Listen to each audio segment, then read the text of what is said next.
What's up, y'all? Happy Monday. It's party time. It is party time. Welcome back, y'all. Welcome to Chill to Action on the Call to Action Network. It's me. It's your girl, Danny Joy, here hanging out for the 50th, technically for me, 49th time with my favorite co-host, Mr. Paul Denuzio. What's up, Paul? It's me. It's PLD for the 50th time, and it is actually the 50th time for me. I think. Yeah, we had the one technical glitch. Funny enough, action industry is called action. We always have technical glitches, but we roll through them. We work it out. We're good to go. I am so psyched to be here. 50 episodes, 1 year in. It feels like both forever and like yesterday when we started. It really, really does. I'm so sorry. I'm so sorry, Paul, but we can't go any farther right now without acknowledging that shirt. What, you don't love this shirt? This is a beautiful shirt, right? Yeah. This is a gorgeous shirt. You're loving it as much as I am. Everyone's loving it as much as I am. The chat is loving it as much as I am. Yes. It is what it is. It's the greatest actor in the history of acting. And I'm proclaiming it so. And it's all over my chest right now, and I love it. So it is what it is. It is what it is. I mean, there's nothing that I can do at this point, y'all. I can't tell Paul what to wear on the show. We've done it for a year. Paul, happy anniversary. Happy anniversary. Oh, that's very nice, honey. We've been together for a whole stinking year. A big shout out to the community for hanging out with us for this long. I cannot believe that it's been a year. How are you feeling about this whole year for Chill, Paul? I am. Well, we're going to have a lot of talking about it, that's for sure. But it's been a great year. I can't believe we've gone 50 episodes without a repeat. I got a. Oh, not wrong. I see. No, that side. Yeah. Ready. I got it. There we go. You said that, like, I've even talked to a few people, like in the Schmoedown. They've been kind of like, well, why haven't you brought me back on show? I haven't gotten back on show. I'm like, because we haven't had any repeats yet. Plan. What's going on? I mean, we got a plan, but now it's time. We're gonna have our first actual repeat. We do have to announce. We said it's team action, and we do have Ben Bayman and Andrew Guy here, but it is going to be a little bit different.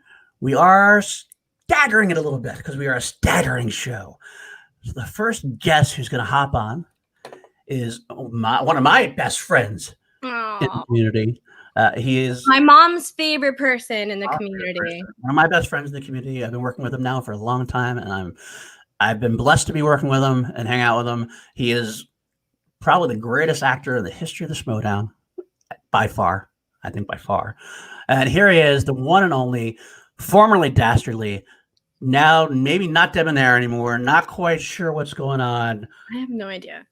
But it's Andrew motherfucking Guy. What's up, guys? How you doing? What's up, Drew?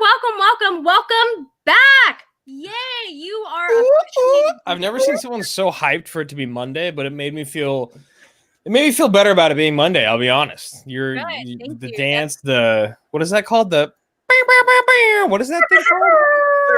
I don't know what it's called, but whatever it is, it's awesome every time you hear it. And so I felt good about Monday. Thanks for having me, guys. It's great to be back. Oh, of course, Andrew. Thank you so much for spending time with us on this Monday.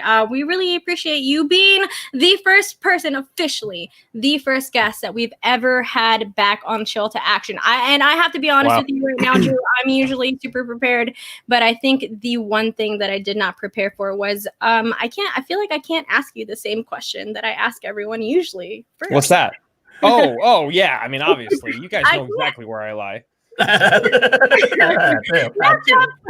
definitely get to that. So normally the first question that we ask is what got you involved with the Schmoedown, but we already know that. We've seen your story, Drew. We've seen you go through it, all of that great stuff. So Paul, I really am drawing a blank right here. I don't know what I want to do. I want to do this. Instead of asking you where you came from the Schmoedown, let's talk about action. Let's talk about action. Yeah. So action begins and you come into the Schmoedown with action. Now, this is also the 50th episode and the 1 year anniversary. Let's talk about how you got involved with the Action Army. Let's say like the community came together and how that went from being like a fan base of sorts to being like this big community and family that it is now.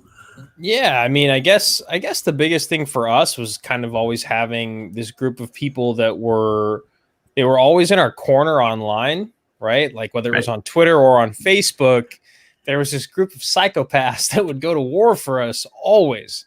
And it was great because it felt like this group of, we didn't know what to call you guys or call ourselves, I should say, yet, because it was still so new. You know, Action Army came pretty early on, but we were just like, when it originally happened, we're like, man, these guys that support Team Action, they're so great. Like they get it. They get it. They get us. Like it was so cool. And then you know, it really felt like we became an Action Army when we did go to Houston.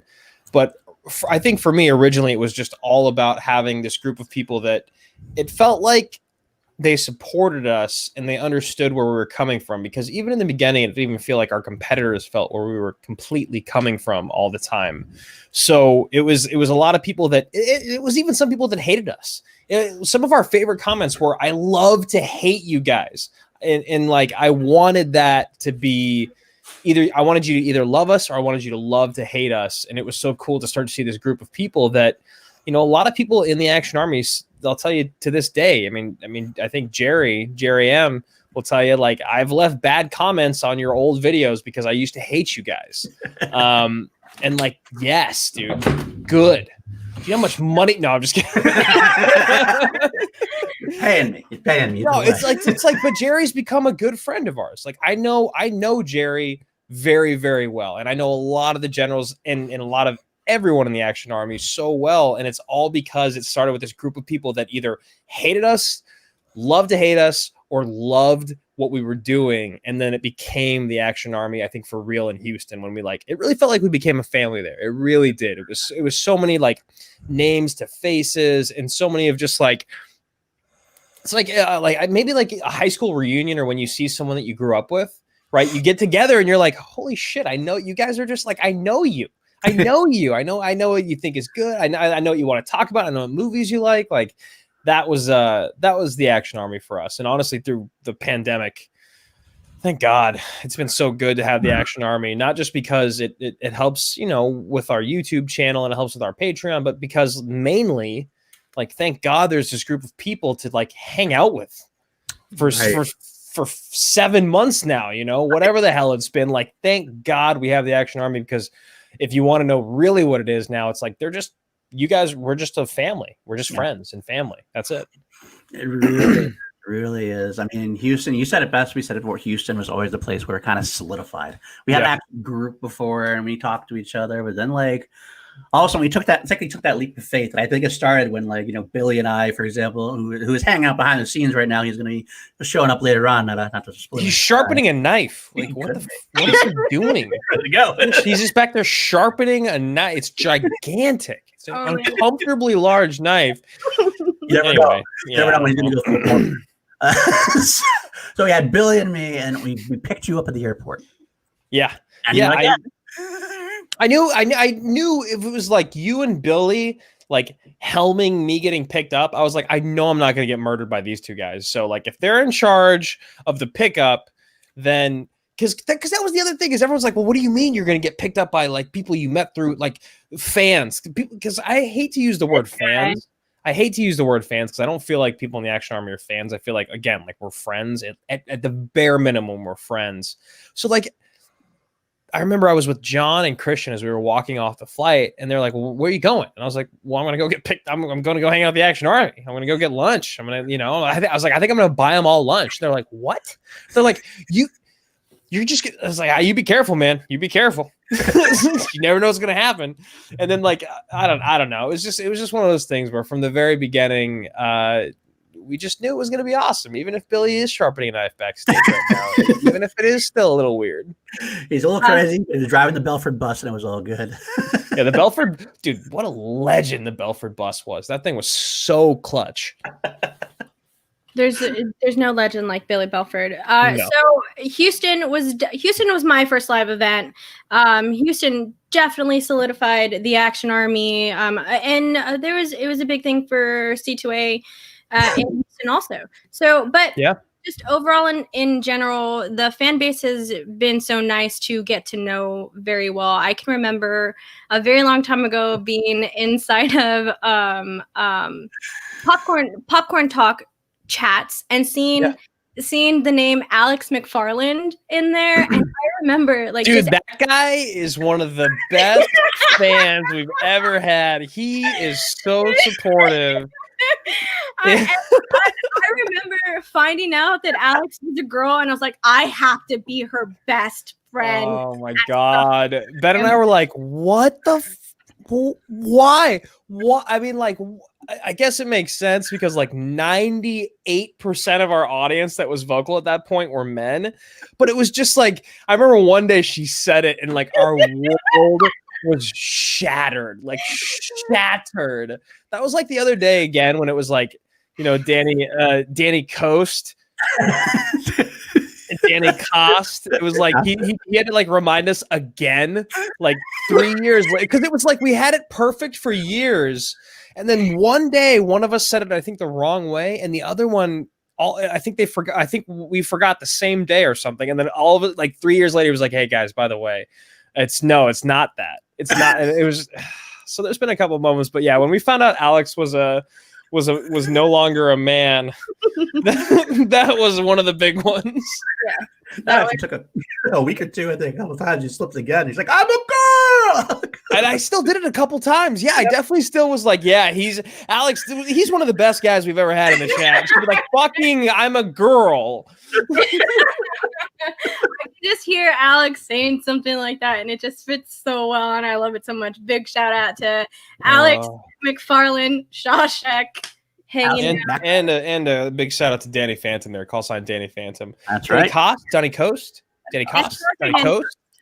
We literally had this conversation before we started anyway. And it always seems like we always wonder, like we know it, and then we forget it, and then we're like, wait, we know it. But so Danny's in the chat. He's gonna put it in the chat. Because here's the thing: is like I think it was what it was. Is like I said, it was like we wanted to go Danny Nost, and then we were like, oh, there's no N, so it's Danny Coast, and he was like, it's just Cost, dude. It's just like, well, you're trying away. That's like Joe Dirte. It was like one of those moments. Like it's Coast. Like it's fucking Cost, like with the C, but there's a K.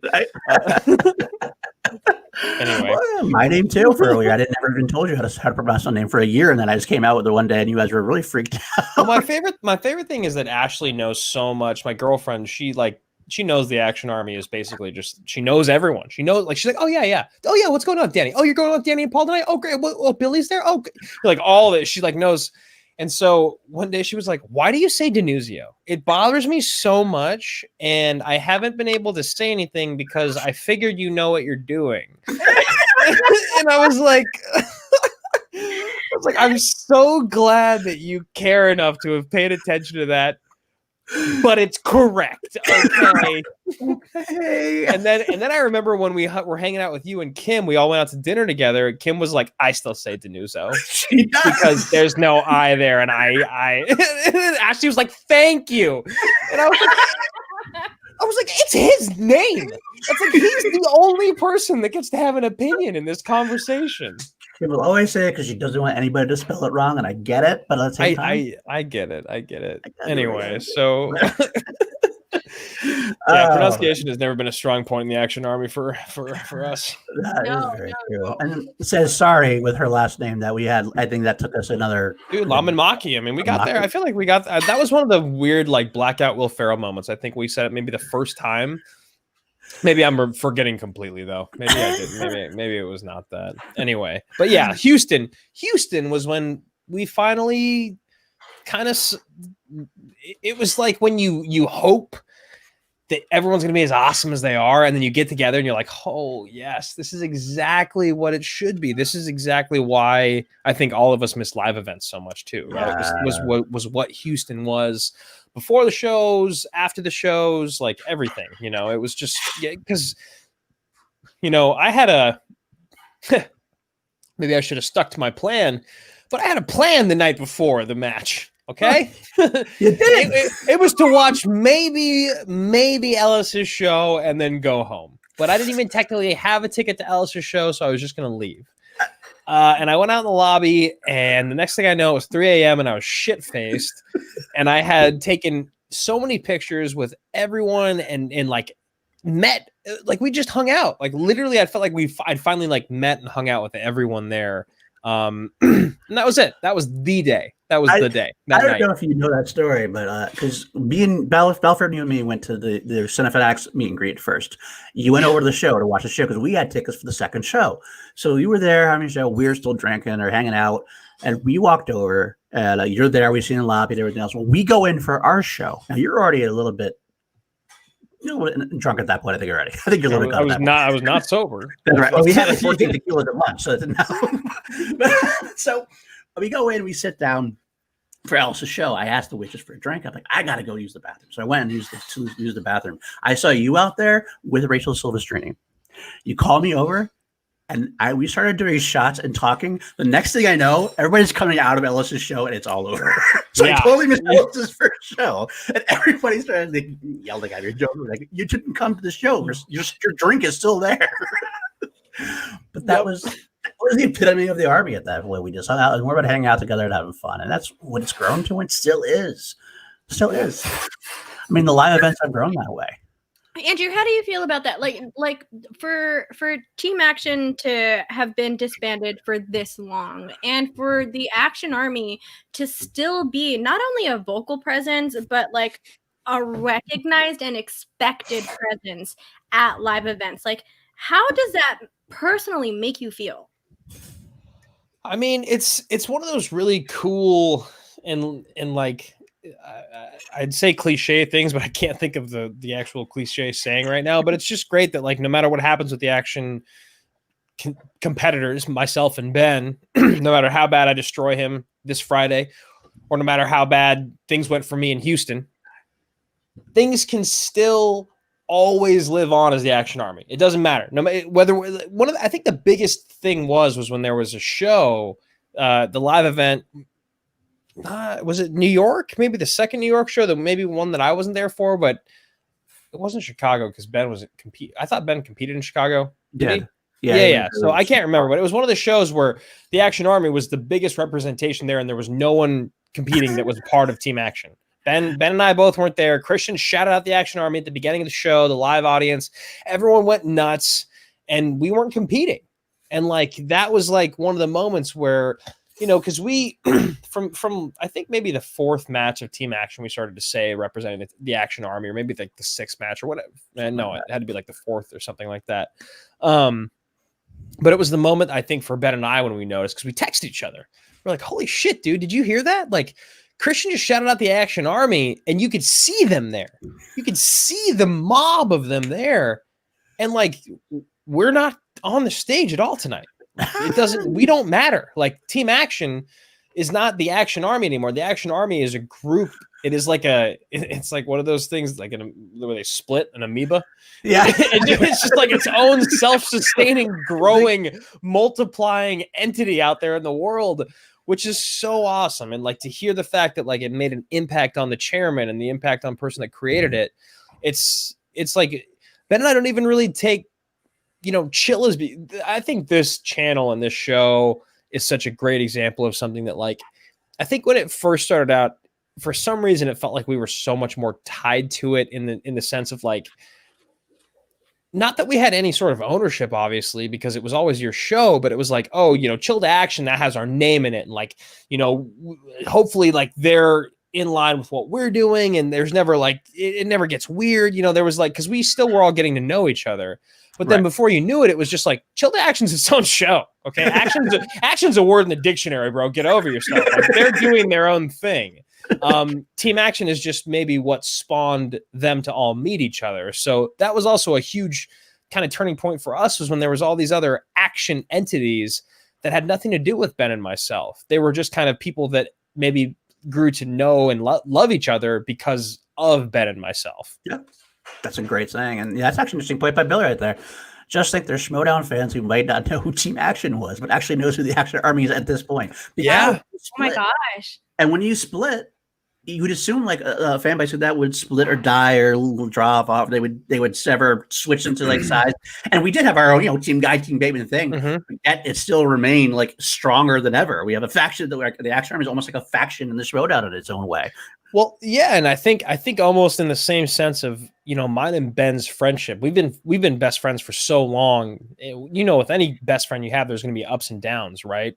Like Right, there's going to be absolutely. moments where you just want to strangle them, but then there's other moments obviously where you're just like, oh my god, this is the best thing ever. So in those moments of like maybe being like, God, it's always having to work together and always having this thing that kind of brought us back together was the Action Army. Like our Patreon, our YouTube, and our shows that we do are obviously all things that we do for our own creative endeavors, but they're also because we want to continue to make the Action Army happy. And so like even in the level of our friendship, it's been so great to have something that's like a constant, right?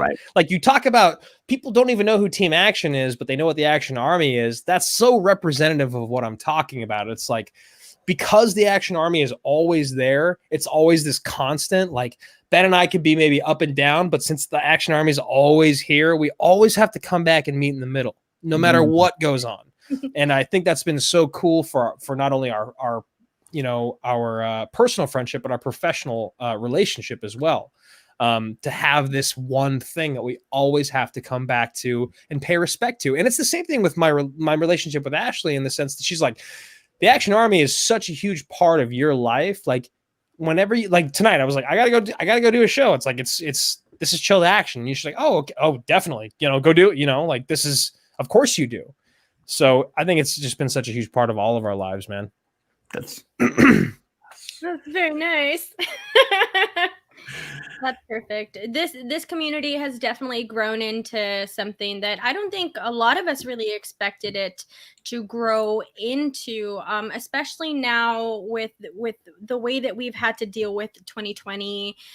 Just watching these matches go down the way that they do, they're super entertaining. Love it. But I think we all just really miss these live events and we miss hanging out. But it's so wonderful to see that throughout this, not just the Action Army, but the Schmoedown in general community. Ashley is awesome. Big salute to Ashley. Yeah, she's the best. She's the best. And Snickers. Yes. Snickers. Sweet little guy. Yes, but my whole point for that was this community has definitely been strong. And I know for myself, the Schmoedown and the Action Army and being a general for Action Industries, like that stuff helps me get through my week. Like I talk to Paul every single day. I talk to people from C2A every single day.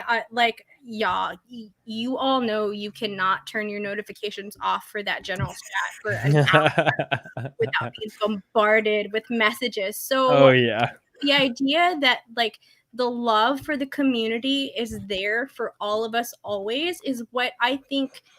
And I say this because this is only my personal experience. I've been a Team Action person since day one. So Action Army has always been there for me, and I've never been a part of other fan factions before. So I don't know if this type of support is out there for anyone else. But what I do know 100% is that the Action Army is always there for each and every single person that is a part of it. And so much love to this community. This community definitely wouldn't have started to where it was if it wasn't for Guy and Bateman. So Andrew, thank you so much. Yeah, I mean, yeah, of course. I mean, thank you guys. It was just, I think the coolest thing is that we all found it to be like a necessity in our lives, right? Like it's I don't want to call us like oddballs and misfits, because now when we go to events, it seems like the Action Army is kind of the cool kids table. Honestly, it really does. But what's so funny about it is I felt like that's what the Action Army was. It was like, all right, so this group kind of likes to talk shit and they kind of like to get in each other's faces, but they also are like really, really passionate about a lot of things, including movies, but also about like talking shit and, and like supporting each other. And so there's this cool thing of being like, again, when we all finally got together for the first time, there's this similar thing about us, because honestly, in the beginning, if you were part of the Action Army, you did have to have like a certain attitude about you, right? Like you really did, because it was almost like if you ever were to ever say that you were in the Action Army, then you kind of put yourselves in the crosshair, right? But now I think if you're a part of it, it's more so just being like what Zeke Gallo said, right? Yeah. He was like, I joined because I heard of the camaraderie. That's what the Action Army is now. It's like, if you want to be a part of the most passionate fan base there is, that stemmed, I don't even want to say is just the Schmoedown community, but stemmed from the Schmoedown community and from Team Action. That's what it is, you know? So I don't know. I think it'll always just be, I hope so like, I don't know what I was saying. I don't know too, is when Danny was like, I don't know if the other people in the space or other communities are quite like this. And I don't think they are. I really don't. It's not a slight on them. It's just kind of more so tipping our hat to what we've created together. Right. If every community felt like the Action Army, then the Action Army wouldn't be that special, you know? Right. That's a good point. And then, you know, it's funny because Billy said as well, Christian's dream would be for a rival fan group to opposite us, because that's kind of what he was. He mentioned that before, but it's never quite happened, right? I mean, I'll tell you the one fan faction. Andrew, I'd like your opinion on this. The one fan faction that did try to come for us just a little bit. I see you. Don't think I don't know. Bandit Brigade, I see you out there. Wait, what happened? The Bandit Brigade came after us? It was like joking kind of like thing. We realized that we're overlapped in both groups anyway. So it was like this little like fun back and forth. But the honest to God truth about the Action Army is, like, even if there was a rival group to come up, we're so effervescent, like so invasive, we're actually going to end up like not absorbing them completely, but we're involved in both. There'll be people who are involved in both. I mean, I have a very strong opinion about fan bases speaking out against, not even just fan bases, but even like rookie and sophomore competitors speaking out against the Action Army, or even myself and Ben. It feels very similar to me, like a high schooler talking about being better than Michael Jordan. Don't waste anyone's time with it. Like, don't waste time. Like the Bandit Brigade, that's really great. I love the Bandit Brigade. I hadn't heard of you until maybe 8 months ago or whatever. So the Action Army has been a thing for a very, very long time. The fact that we overlap, the fact that I love Ben Goddard, the fact that I support everything the Bandit Brigade does, it makes sense that our Venn diagrams very, very much overlap. Yeah, but to say that it's even close to the Action Army, a brigade versus an army, go poll 1 billion people and ask them whether they'd have a brigade or an army. And I think I know what they'll tell you. They'd rather take an army. Who wouldn't know that, right? There you go. We do like a lot of the we do like Brandy Parker's in both. There's a lot of there's a couple of them that are all right. Yeah. But we're good. We're good. They gotta talk shit, and that's what we do. So yeah. So definitely fan factions try to come for us. Now, during this quarantine and all stuff, I've seen you develop some things. Actually, Action Industries has definitely flourished in its way. But you also started doing a lot more stuff on Twitch recently. So how did that come into play? And like, are you enjoying it? Is it something you're really getting into now, or is it just going to be for quarantine, or what do you think? It's kind of tough, right? Because I really enjoy streaming as much as I have, but it's also it feels like it's kind of like a fever dream to be able to play video games as much as I do. Like, I feel like I'm focusing as much energy as I used to in every other part of my career into streaming for Action Industries and then streaming these video games. And it's really tough for me because I used to have a very interesting and then toxic relationship with video games when I was younger, because I was semi-professional and then I went professional in 2 different games. And then I'm very competitive, as you guys know from watching me in the Schmoedown. I still am that competitive to everything that I do to this day. But you tie being competitive with growing up with kind of being obsessed with video games, and like I had a very, very weird relationship with them because, you know, I started failing in college and I gained a lot of weight and I felt super depressed, and I was finding myself playing video games for like 12 hours a day. So now to kind of go back to playing video games as much as I do, because it's weird now, right? Like, I don't like working out as much anymore, and I don't have shit to do anymore, right? So like, let's say I stream for 3 hours a day. Let's say I stream for 3 to 4 to maximum 5 hours on Twitch, right? Maximum. And let's say it goes okay. if it goes, let's say if it goes great, that's a different thing. Let's say there's tons of people watching and I play really well and I feel super satisfied at the end of it. But most of the time, that's not really how things go, right? As you guys know from building a YouTube channel, a lot of things are a grind, right? So you play you play okay, and like your viewers are up and down, and maybe you had a couple technical difficulties, so you get off and you're like, all right, I want to go through everything in OBS. I want to make sure it's good. I want to make sure all my settings are good for tomorrow, and then I'm going to play more to practice. And so, as much as I love it, it's also become this thing of like, what am I really doing with my time? Right. It's just kind of an interesting, and then it also kind of gives me like PTSD to back when I used to play video games way too much. But honestly, dude, I love it. I really do. And I want to find a casting job, because as you guys both know, I do casting for Clash Royale, like the mobile game. But if I'm being honest, Danny and Paul, is like, I would love to be able to continue to play this game and then find a casting job for Valorant, because I've been playing more, and honestly, I'm pretty goddamn good. I really am. I'm in the same tier as I would be in Clash Royale, right? So like, because in Clash Royale I was always really good, but I was never as good as a professional, right? And I feel like I'm like a few steps below that, just like I was with that. So I feel like with my experience commentating and now my experience in the game, hopefully maybe I could do it again, find another game that I love and turn it into a career.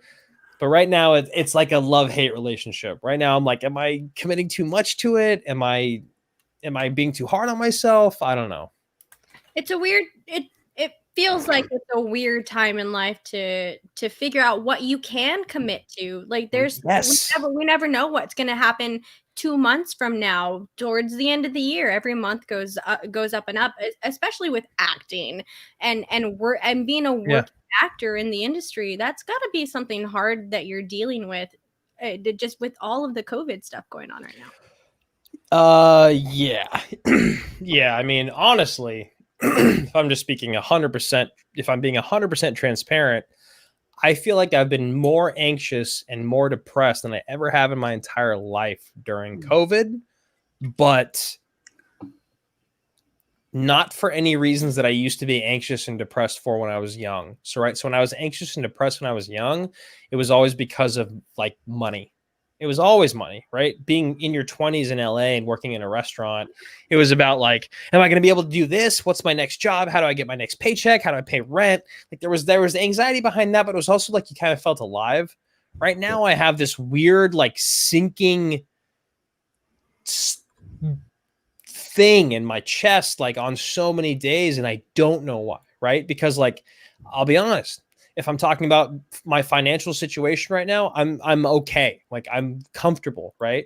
I'm not like a millionaire or anything. I'm not like, oh yeah, it's fine. I could just do this forever. No. I'm fine right now, right? Like, and this needs to end in a year so I can go back to like being normal. But honestly, I think it's just like because of the state of the world and what's in the news every day. And then honestly, just like being stuck in the apartment and having so little to look forward to, in the sense of like, well, we're going to make dinner. We're going to go on a walk. We're going to wake up. We're going to do it's just like this cycle. I think that's what's been so rough for me, because, you know, you talk about being an actor, there's not a lot of jobs out there right now. Like there's so few jobs out there that when you get a job from a casting director, I remember this, I did this audition like 2 weeks ago. And, you know, a lot of times when you do an audition, you'll go into a casting room. If it's a commercial audition, they'll be like, all right, everyone that, you know, like the 20 people that are there at the time, that group, they'll be like, all right, everyone come in real quick. And they'll give you like quick instructions. And they're like, all right, we'll bring you in pairs or in groups of 3. So then everyone else will leave, and then 3 people will stay in, and you'll cycle out, right? But you get this general group of instructions. So now, since everything's online, when you get auditions, a lot of time you'll get the casting director or the casting assistant make their own little video to give you those 2-minute instructions that you would normally get in the room. And I was trying to kind of tell Ashley, my girlfriend, like how interesting it was, because this last audition that I got, the casting director, like she's like, you know, she does this thing and she's like, hey, what's up? Oh, no, hold on. She's like, hey, okay. Hey, what's up, guys? It's me.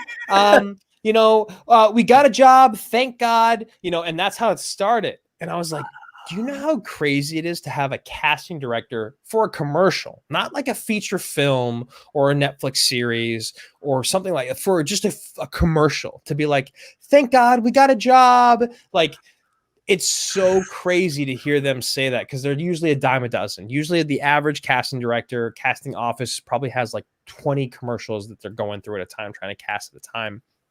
So to hear them say that, it was such an interesting it put it in so much perspective for me, as like, as a person that's a performer, right? Because when you're a performer, you don't know what's really going on behind the scenes as much.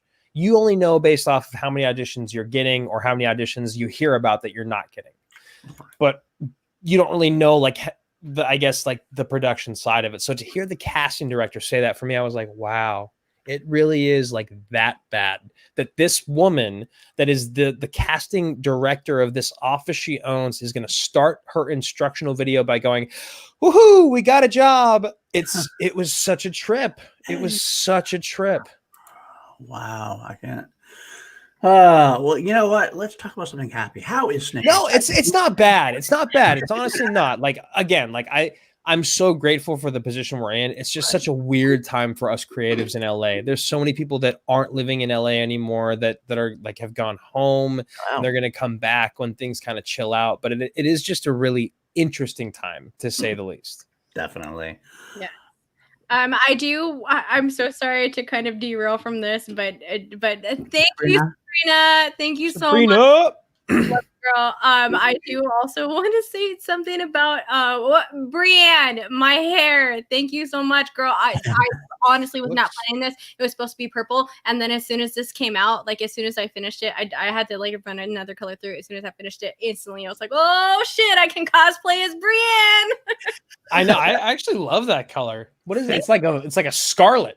It's it's maroon, but maroon. Okay, all right. Fuck me. It's totally fine. No. It's totally fine. I'm joking. I think I'm like red. It's red. Purple. My mom was red. Yeah. I have no idea. Big salute to Sabrina, by the way. Love Sabrina. You know that we like people forget because everyone forgets. Everyone has bad days in matches, and like, yeah, I don't know. It's just one of those things. You look at that, and I saw that there was like this massive Twitter moment around the match surrounding a lot of the shitty things that were said by shitty fans. Yeah. Yep. But it was almost, for me, it was almost just like, how do you people keep forgetting? Everyone has bad days. Right. And if your bad days on your first match, then thank fucking God your bad days on your first match, because no one expects anything out of you on your first match. And no matter what they expect of you on your first match, it doesn't matter, because the only thing you can do is go up from there. Like, that's it. If you lose, the only thing you can do is go up. And even if you win, it's still almost the exact same situation, because it's only one match. I don't even know. It was Vinny, right? She played Vinny. Yes. No, right? Yeah. So, yep.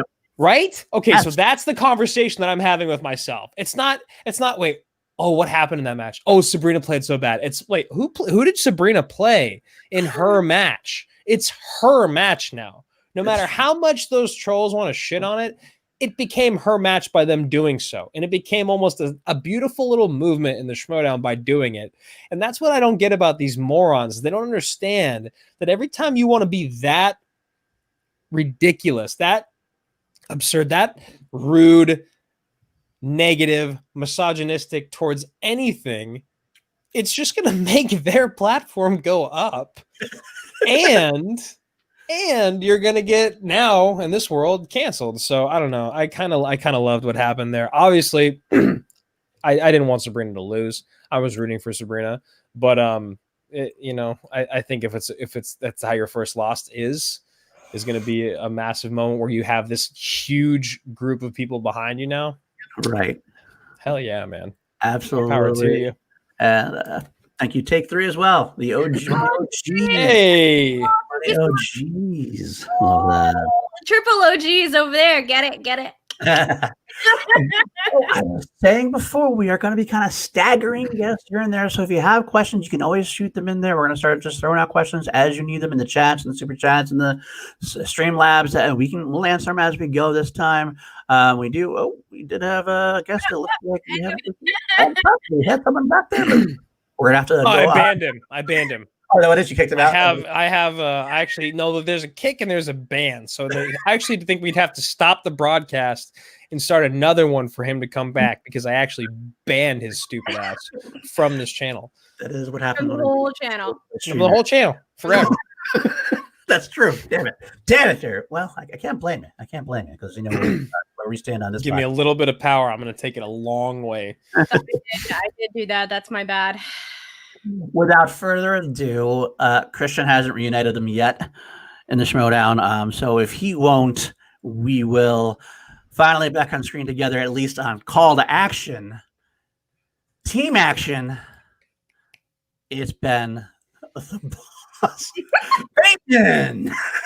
Damn you for being so talented, Drew. What a name. What a beautiful name that you've written for yourself for this integrity-filled broadcast. Did you intentionally put an I or a lowercase L there as the? It's an I actually. It's a capital. I'll be honest. I didn't do anything, Ben, so I don't know. I will IOs. Thinking coming on this show. I had a funny name that I had written, and you guys got rid of it. So well. You know what you can always go home with, you can take home, is that what I did was funnier.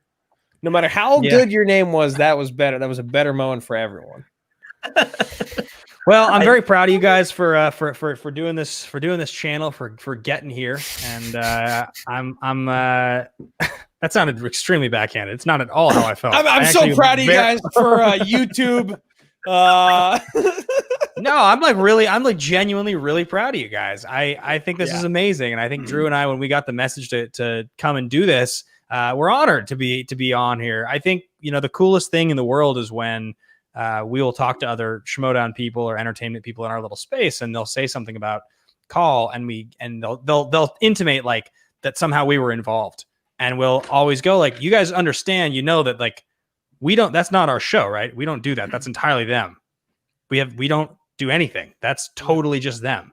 And people often are like, oh, really? I just assumed action. And it's like, no. Those guys created their own thing, and they crush. You guys are the best show. Like, and you just do it, which is amazing. So I'm very proud to be here, and it's very cool to see it happen.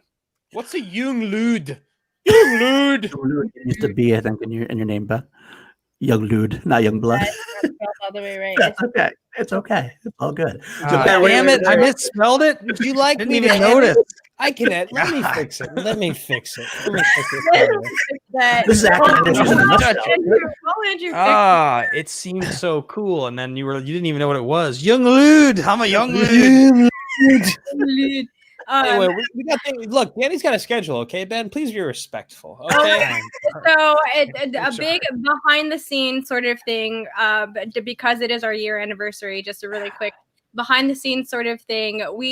Paul and I do have this sort of ritual that we go through whenever we start a show. So anyone who has been a guest on the show knows my spiel is what I like to call it. Just our quick breakdown of it. So Ben did not get to be here at the beginning for it, but I think as a fun little surprise for all of y'all, Ben, I'm going to give you a quick breakdown on how we start Chill to Action. Wow. It just popped into my head. So Ben, really quickly, thank you so much for coming on. We really appreciate you coming out on this happy Monday. Thank you for your time. The way that we started, we always like to ask no questions. It's just going to be Paul and I, and we're going to hang out with Drew on this. So thank you so much for coming on. After that, we're going to bring out questions from the chat. You are more than welcome to acknowledge anything inside of the chat. You can ask us questions anytime that you like. And then we're going to go into this. This is different. And now all of a sudden I feel bad for starting it. It's okay. Go into this or that, and then Paul will do his this or that thing, and then we ask questions from the chat, and that's it. So I'm done now. Wait. Am I mistaken? I thought I came on Chill. Didn't I come on Chill once? Yes, so you heard it. It was just a reminder. Okay. That's all it was. But we do want to thank you for coming on, man. It's been quite a year, 50 episodes, and you guys are the reasons why we did this in the first place. We got together because of you, and we will be, after Drew steps off, we'll be getting into some questions that we asked you earlier. It's a good way to catch you up on that. We're going to have a few questions we're going to ask together, but I mean, I think the thing we want to talk about the most right off the bat is Friday. You got a big match coming up on Friday. Yeah.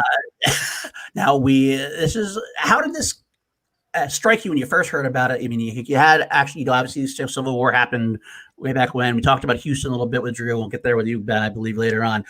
But now you had the big match. You kind of went away. The Civil War kind of dissipated in a way. We didn't really hear about it for a while. And all of a sudden, here we are. And it's going to happen all over again. What were your thoughts when it first happened? Both of you at this point. I mean, whoever wants to take it first. I think for me, the big thing. What I was going to say is that I honestly, when Christian asked me, I told him no, I'd never take it. I have no interest in playing someone that isn't really up to my level, isn't up to my caliber, isn't really up to my potential. And he said, "Look, man, there's going to be the digital wheel there again to even things out." I said, "Really?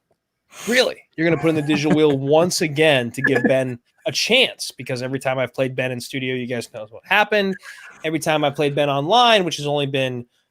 I've never played Ben online. I'm going to play Ben online, but I guess every time the digital wheel has been involved, who knows? So I think Friday was kind of more of an exciting challenge for me in the sense of, look, I've beat him once, I've beat him twice.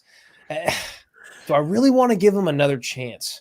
Christian, honestly, he sent me. He did one of those weird moments where he took out a piece of paper and he wrote down a number on it. And then he just held it up to the camera because obviously I'm not going to get anywhere near him right now. And I'll tell you, there was a lot of dots and nines. So it was a lot of dot 99. I think it was like $3.99 off this, $4.99 off this, $7.99 off receipt. This he handed me a receipt. I think it was a handful of coupons and receipts. I believe it was partially for tax deductibles. I think other parts were when Applebee's actually opens back up in Southern California. Either way, it was a handsome reward. So that's why I took the match on Friday. Ben? For me, the last thing was Christian told me that I would have my own 12-month calendar for the Schmoedown next year. I told him I wanted a 13-month calendar. You're going to be on the calendar? Like they're going to photograph you? It's going to be an entire catalog of just me. I love it. Is Snickers involved at all? Is he on any pages? No. Christian even said we should probably bring the dog in to help sales. And I told him, I don't care if we don't sell one. This is what I want for the match. I will upgrade my Patreon tier if that becomes a part of a Patreon tier at the end of the year, like as a Christmas present, like a December Patreon.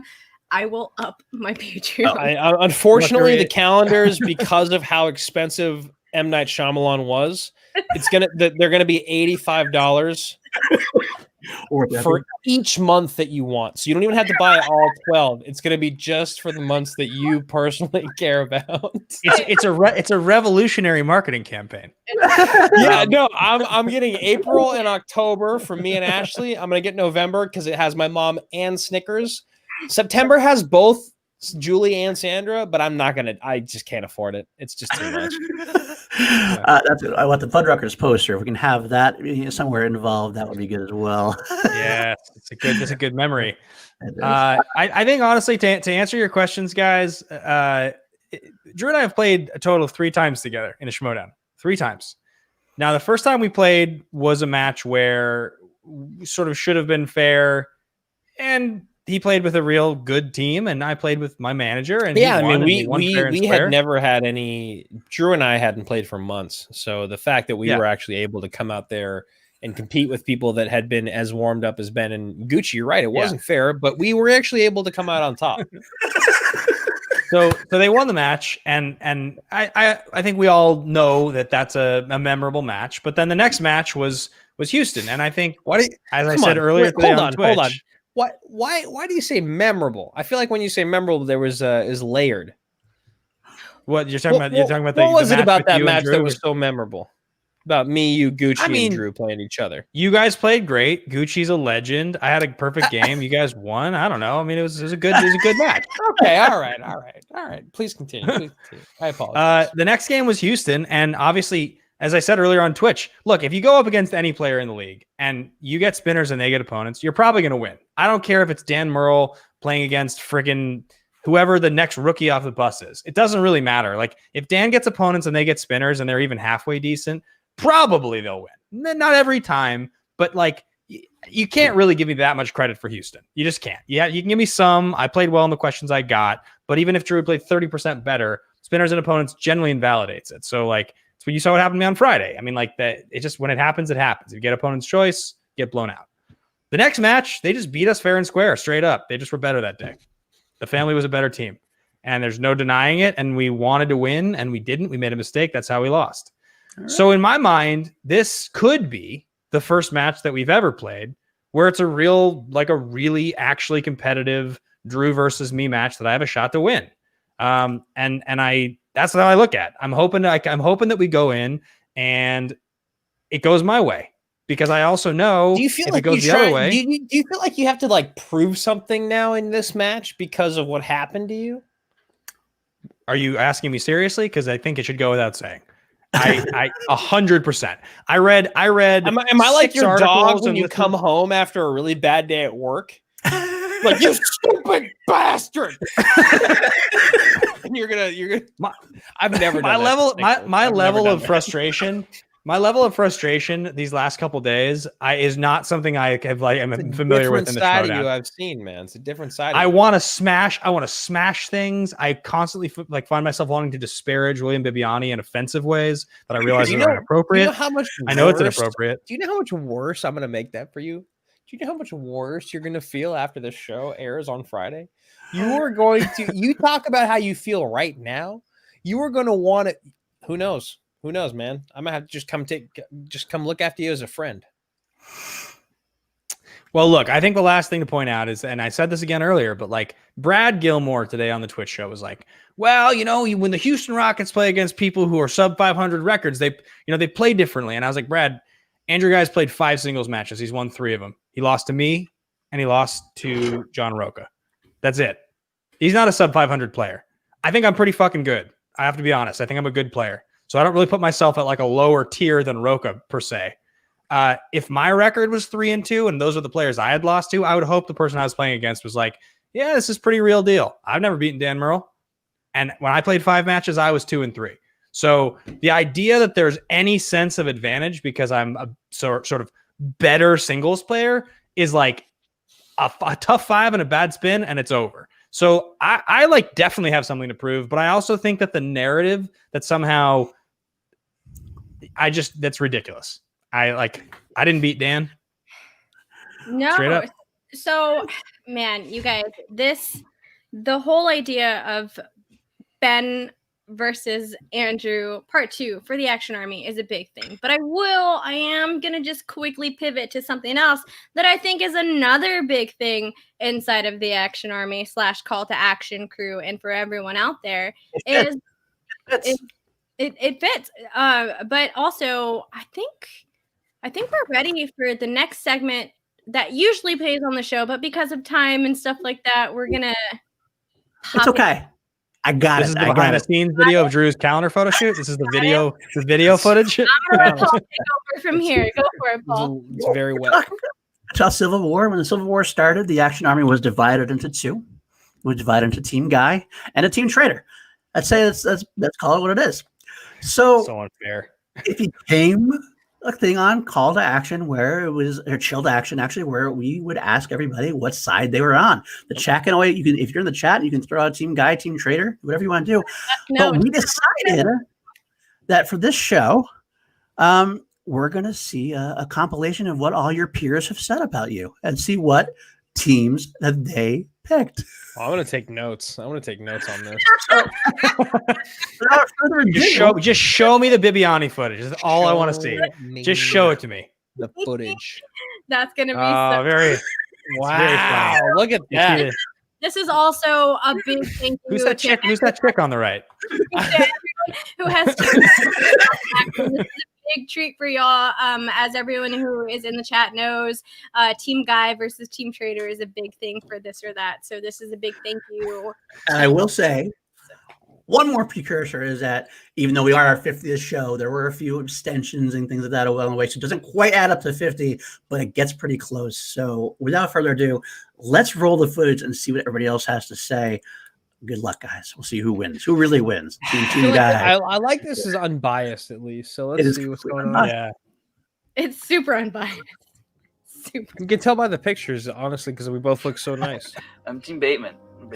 Idiot. I mean, you know what? I feel bad that I whooped Guy's ass in fantasy, so I'm gonna say I'm Team Guy. I'm gonna take it. And I have to side with Team Traitor because Team Traitor, he suffered along with the coffee table. Like, wow.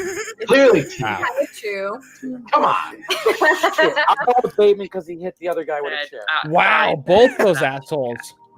There's no such thing as Team Traitor. You're fired, Chris. Next question. I'm pretty sure we know the answer to that.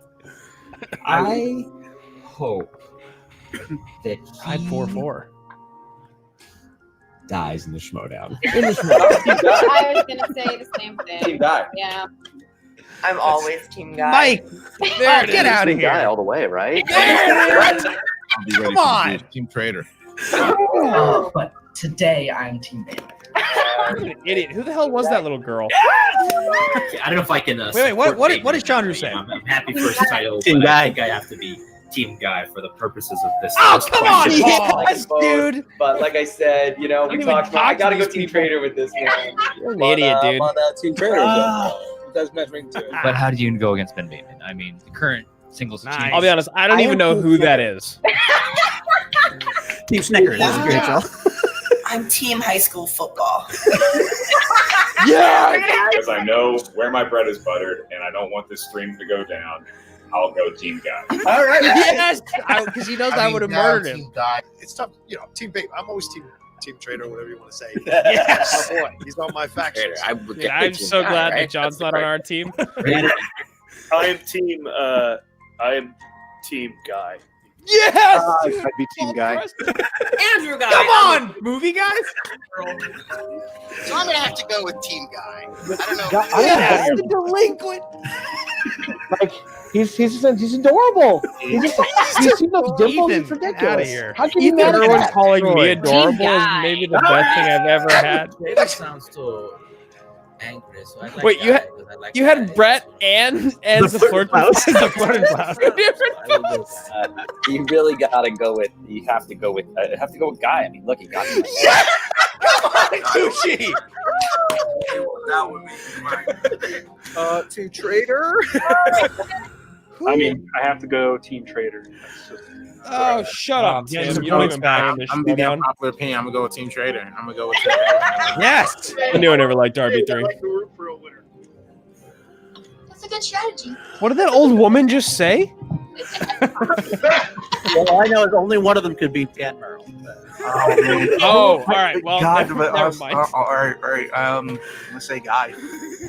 You have answered correctly. You lost for a reason, you More son of a interaction with bitch. Bateman, so I'll go with that just because of that reason. Like, Probably Team Guy. Gucci. Can't He's believe. got a funny, interesting Great. thing going on. come on, Can't Bateman all the believe way. Gucci. What? Yes. Bateman all the way. You guys are kidding me, right? I just take back Like you said, there's everything only nice one I've answer. ever said about Team you. Guy. Who doesn't How want could to you see? possibly His zipper do hates that? me. Yeah. For sure. All right, Molly. Molly knows. Damon goes Team Guy. Of course she does. Molly and I have brunch And right answer, and we can continue this interview. and nap Don't get me talk. wrong, Ben's great. But the day I saw him post a picture, he was in a speedboat in a suit. Like, I can't support that. I was going to objectify because I was walking down by the changing rooms, and Drew came out without a shirt on. He was, getting changed, and I was like, oh, damn, I think I like the Action Army now.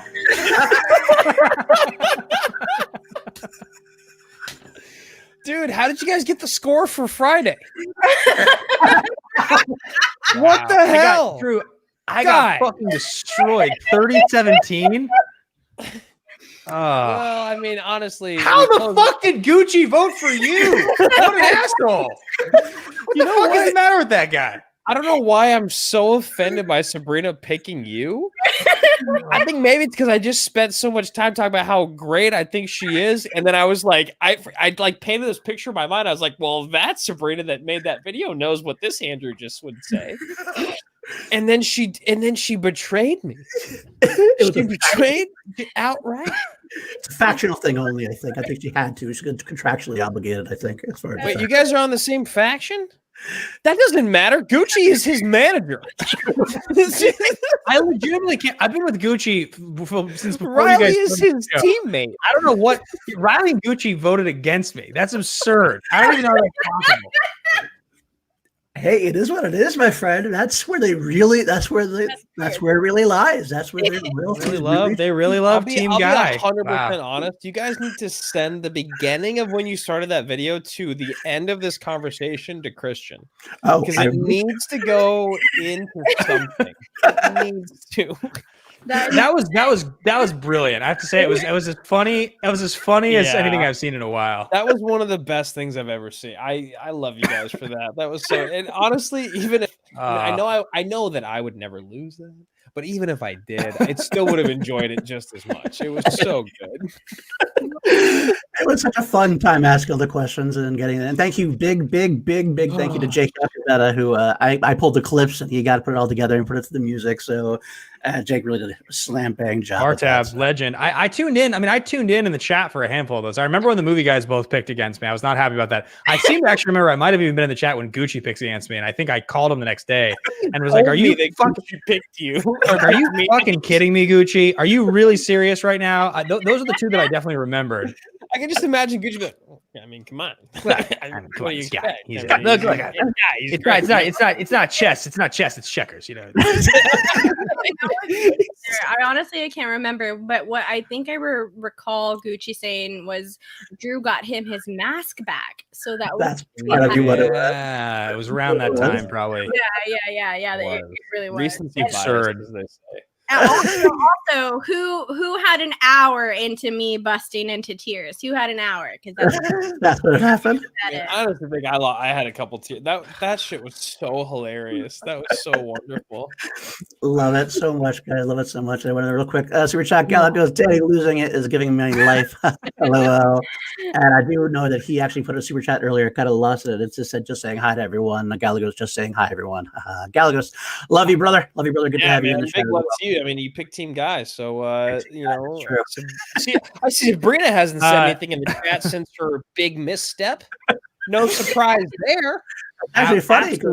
Absolutely outrageous. The number of people that voted against me. I can't even believe it. It just goes to show you happy what to be people here, really want in the world. They want chaos. They want anarchy. Some people just want to watch the world burn.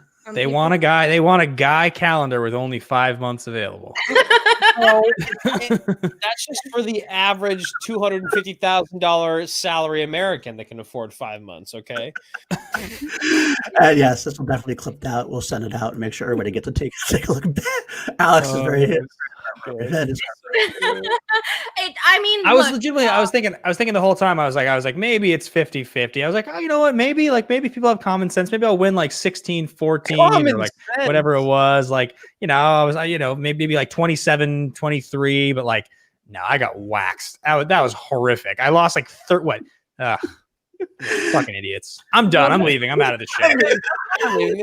Paul and I didn't know the score. So when Paul and I were trying to get this show or this episode put together, I was like, Paul, let's figure out the total tally of Drew versus Traitor, and we'll tell the guys. And then Paul was like, let's fucking make it a video. So that happened. And then it turned into that. And the first time I saw y'all, like I was literally bawling. Like, I was just like bawling when I saw that. One, because it's so much fun to see all of the answers, just that everyone goes back and forth between it. And two, because this is one of my favorite things to do every single week. Like, I get to come out here and hang out with a bunch of my friends and get to talk Schmoedown and get to still ask a year plus after Yeah. team, what team are you on? Team Guy or Team Bateman / Traitor? There you go. Happy 1 year, guys. Sweaty's also. Ben Rainer. Hi, guys. From the Sweaties. Also, I am Team Guy. Ben Rainer, Sweaties Network. We love you, brother. Thank you so much. Thank you so much. You know what's funny about that, Danny, what you say that brings to mind is like the first part, I think, is the thing I'm the most proud of with that video is that you have all these people that have come on and played with us and against us and just like, and they know us and some of them we know better than others. Like Laura Kelly was funny. She's like, I've like literally interacted with Ben, I guess, more than Drew. So I guess, but like, a lot of these people we've like gone through. I mean, Rocco, we've gone through it. Dagnino, like these people we like have spent a lot of time with. And I love that they talk about us affectionately with those comments as though they're like people in a sports league with us, the way you would hear other athletes talk about other athletes. And I know it's this little thing we do, but it's still cool to hear. You can see it in their eyes and their faces. Like they're not having to think about who are those guys. They like definitely know who we are. They think to a moment. They think to a moment. They're like, you know what? I'm gonna go Team Bateman right now. Yeah. Exactly. What's fun? I love that. Also, is when people are already prepped with the answer that they have. That happened a couple times. That's always fun for us. It's like when someone tells us either ahead of time before the show starts or says it sometime in the chat that they already knew who they were gonna pick for this. So that always blows my brain for that. And Jake Bendis and Drew, he just sent the video to you all on Facebook. Thanks, Yats. Hell yeah. Yeah, I think the other thing I was going to say that I was noticing and I was thinking about was like, in the early days, Drew, you and I, we were hated. Like probably until somewhere in the middle of 2018, we were both pretty much just hated by most. It was only like you beat Merle and people hated you more in a lot of ways. Like that as you went into that fall, it was only when we started to play less together, like. But then obviously the split happened and I started to sort of like raise up, I guess, more in the league, but within the Army, like they were obviously, as this video evidenced, in your corner, like far more than mine. Cause like Team Traitor, the entire idea of it. Right. But I think it's interesting years later, 3.5 years later, or 3 seasons, 4 seasons, whatever, that you've managed to sort of you have been this polarizing heel character for the whole time, basically, even when you're like, beyond the dastardly one, even when you're doing the next thing. And you've managed to stay super popular and well loved.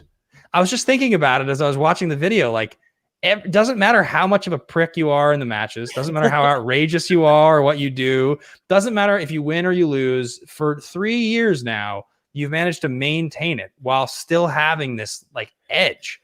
I've never seen anything like it. Right? It's weird, man. I wonder if me not being I wonder if Chandru's taking it over.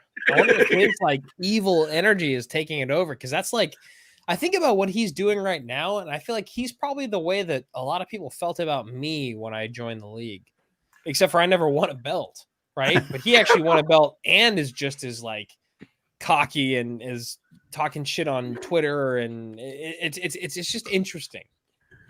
It's funny because you texted me this morning. His charisma is about 1% of mine, though. But anyway, what was that? Well, I was texting you. I was just like, I hated losing. Friday was brutal. Like, especially to Bibiani. Like, I think I used choice words, but I was like, I just hated it. I hated it. And you were like, it's interesting. What about this one bothers you so much? You're usually so much better at sort of just ignoring this. That's so much more your personality. You're better letting stuff go than I am, is what I said. I think. But I think it's funny that the kind of ridicule online I've experienced since Friday and the kind of criticism and all the comments I've read, it all of a sudden put me in your shoes, because I can think of all of the times over the years people have said shit to you for your character or get carried or you're overrated, this, that, and the other. And like you've had to bounce back from it and just be like, fuck all these people. I'm just going to go out there and do it again. And win them back. And you've been having to do that for years, intermittently throughout the year, one event or another, whether it's because they hate your personality or you lose a match, one or the other. I haven't had the moment where people were like, you suck, man. Sorry. You just suck. that was shitty. You really blew it, and you're just a bummer. It's so weird, right? Because like hate when you look at the actual match that you played, you didn't play that bad of a match. Like you got opponent's choice, you scored 6 of 8 in round 1, and like you got opponent's choice and you made some wrong decisions on opponent's choice. That's what I don't quite understand about this audience. And that's like why I would have defended Sabrina even more at this point. But at this point, honestly, I mean, after what she just did in that video, I want to throw up. It's disgusting. But that's where I'm just like, what the hell are these people talking about? Like that.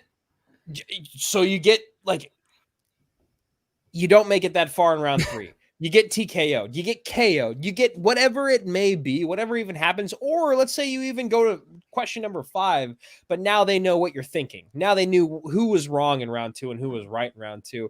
It's just this, it's the same thing of all those memes you always see, right? Of the guy sitting on the couch. Like there's that meme of the gigantic guy on the couch, like drinking a beer, like the house is all dirty. And then it's like, it shows a guy missing a putt on the screen and it shows him being like, fucking loser. You know what I mean? Like that's exactly what it is, man. That's what it's always been. And even if you know you played bad, even if you know you had a bad day, I feel like I still had to always kind of like tell myself that other story so much more, right? Like that, tell myself that it's like, it doesn't matter what they think. They don't know. Like they don't know. No matter what they say, that doesn't matter. They've never been there. It doesn't, no matter what they say, they would have played worse than me, even though there's no way sometimes that every single person that talks trash about you would have actually played worse than you, right? Because maybe you did play that bad that day. It's weird, man. It's really hard to ignore it because you're like, what do I mute? Twitter, Instagram, YouTube, Facebook, everything? My phone? Like, what do I do? I just read all these comments, man, and like, I mean, literally, no joke. Within like, we lost the match, and within an hour of the match, I was reading YouTube comments and Facebook comments, and they were like, Bateman was never elite. Bateman was only great because he convinced people he was great. He's actually a total disappointing player. Like this guy, best case scenario is a good player on a B team. Like, look, man, look, when I wrote that stuff, when I wrote it, I didn't mean, Yeah, but so I think the thing to take away from it that should lead us into Friday is that, I walked away from it feeling angry. For a day and a half, I was fucking depressed. I hated it. Friday was awful. I think I told you, I was like, I'm going to watch the literal most useless movie I can think of. So I turned on That's My Boy with Adam Sandler on Saturday. You did. Oh boy. And I watched half of it, and that was like, I'm not doing this for anyone but me. And then by Sunday, I just started getting angry. And then today, I'm like, why did I watch That's My Boy? Truth be told, it was pretty entertaining. I gotta say, I kind of love Adam Sandler in general. His movies are fucking bad usually, but like still kind of entertaining. So I don't know.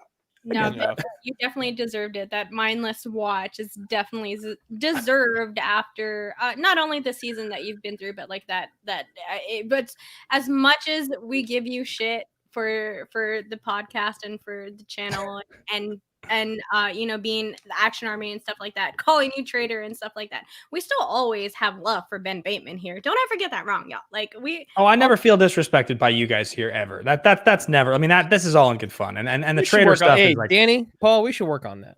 We should work on that just a little bit. Just a little bit.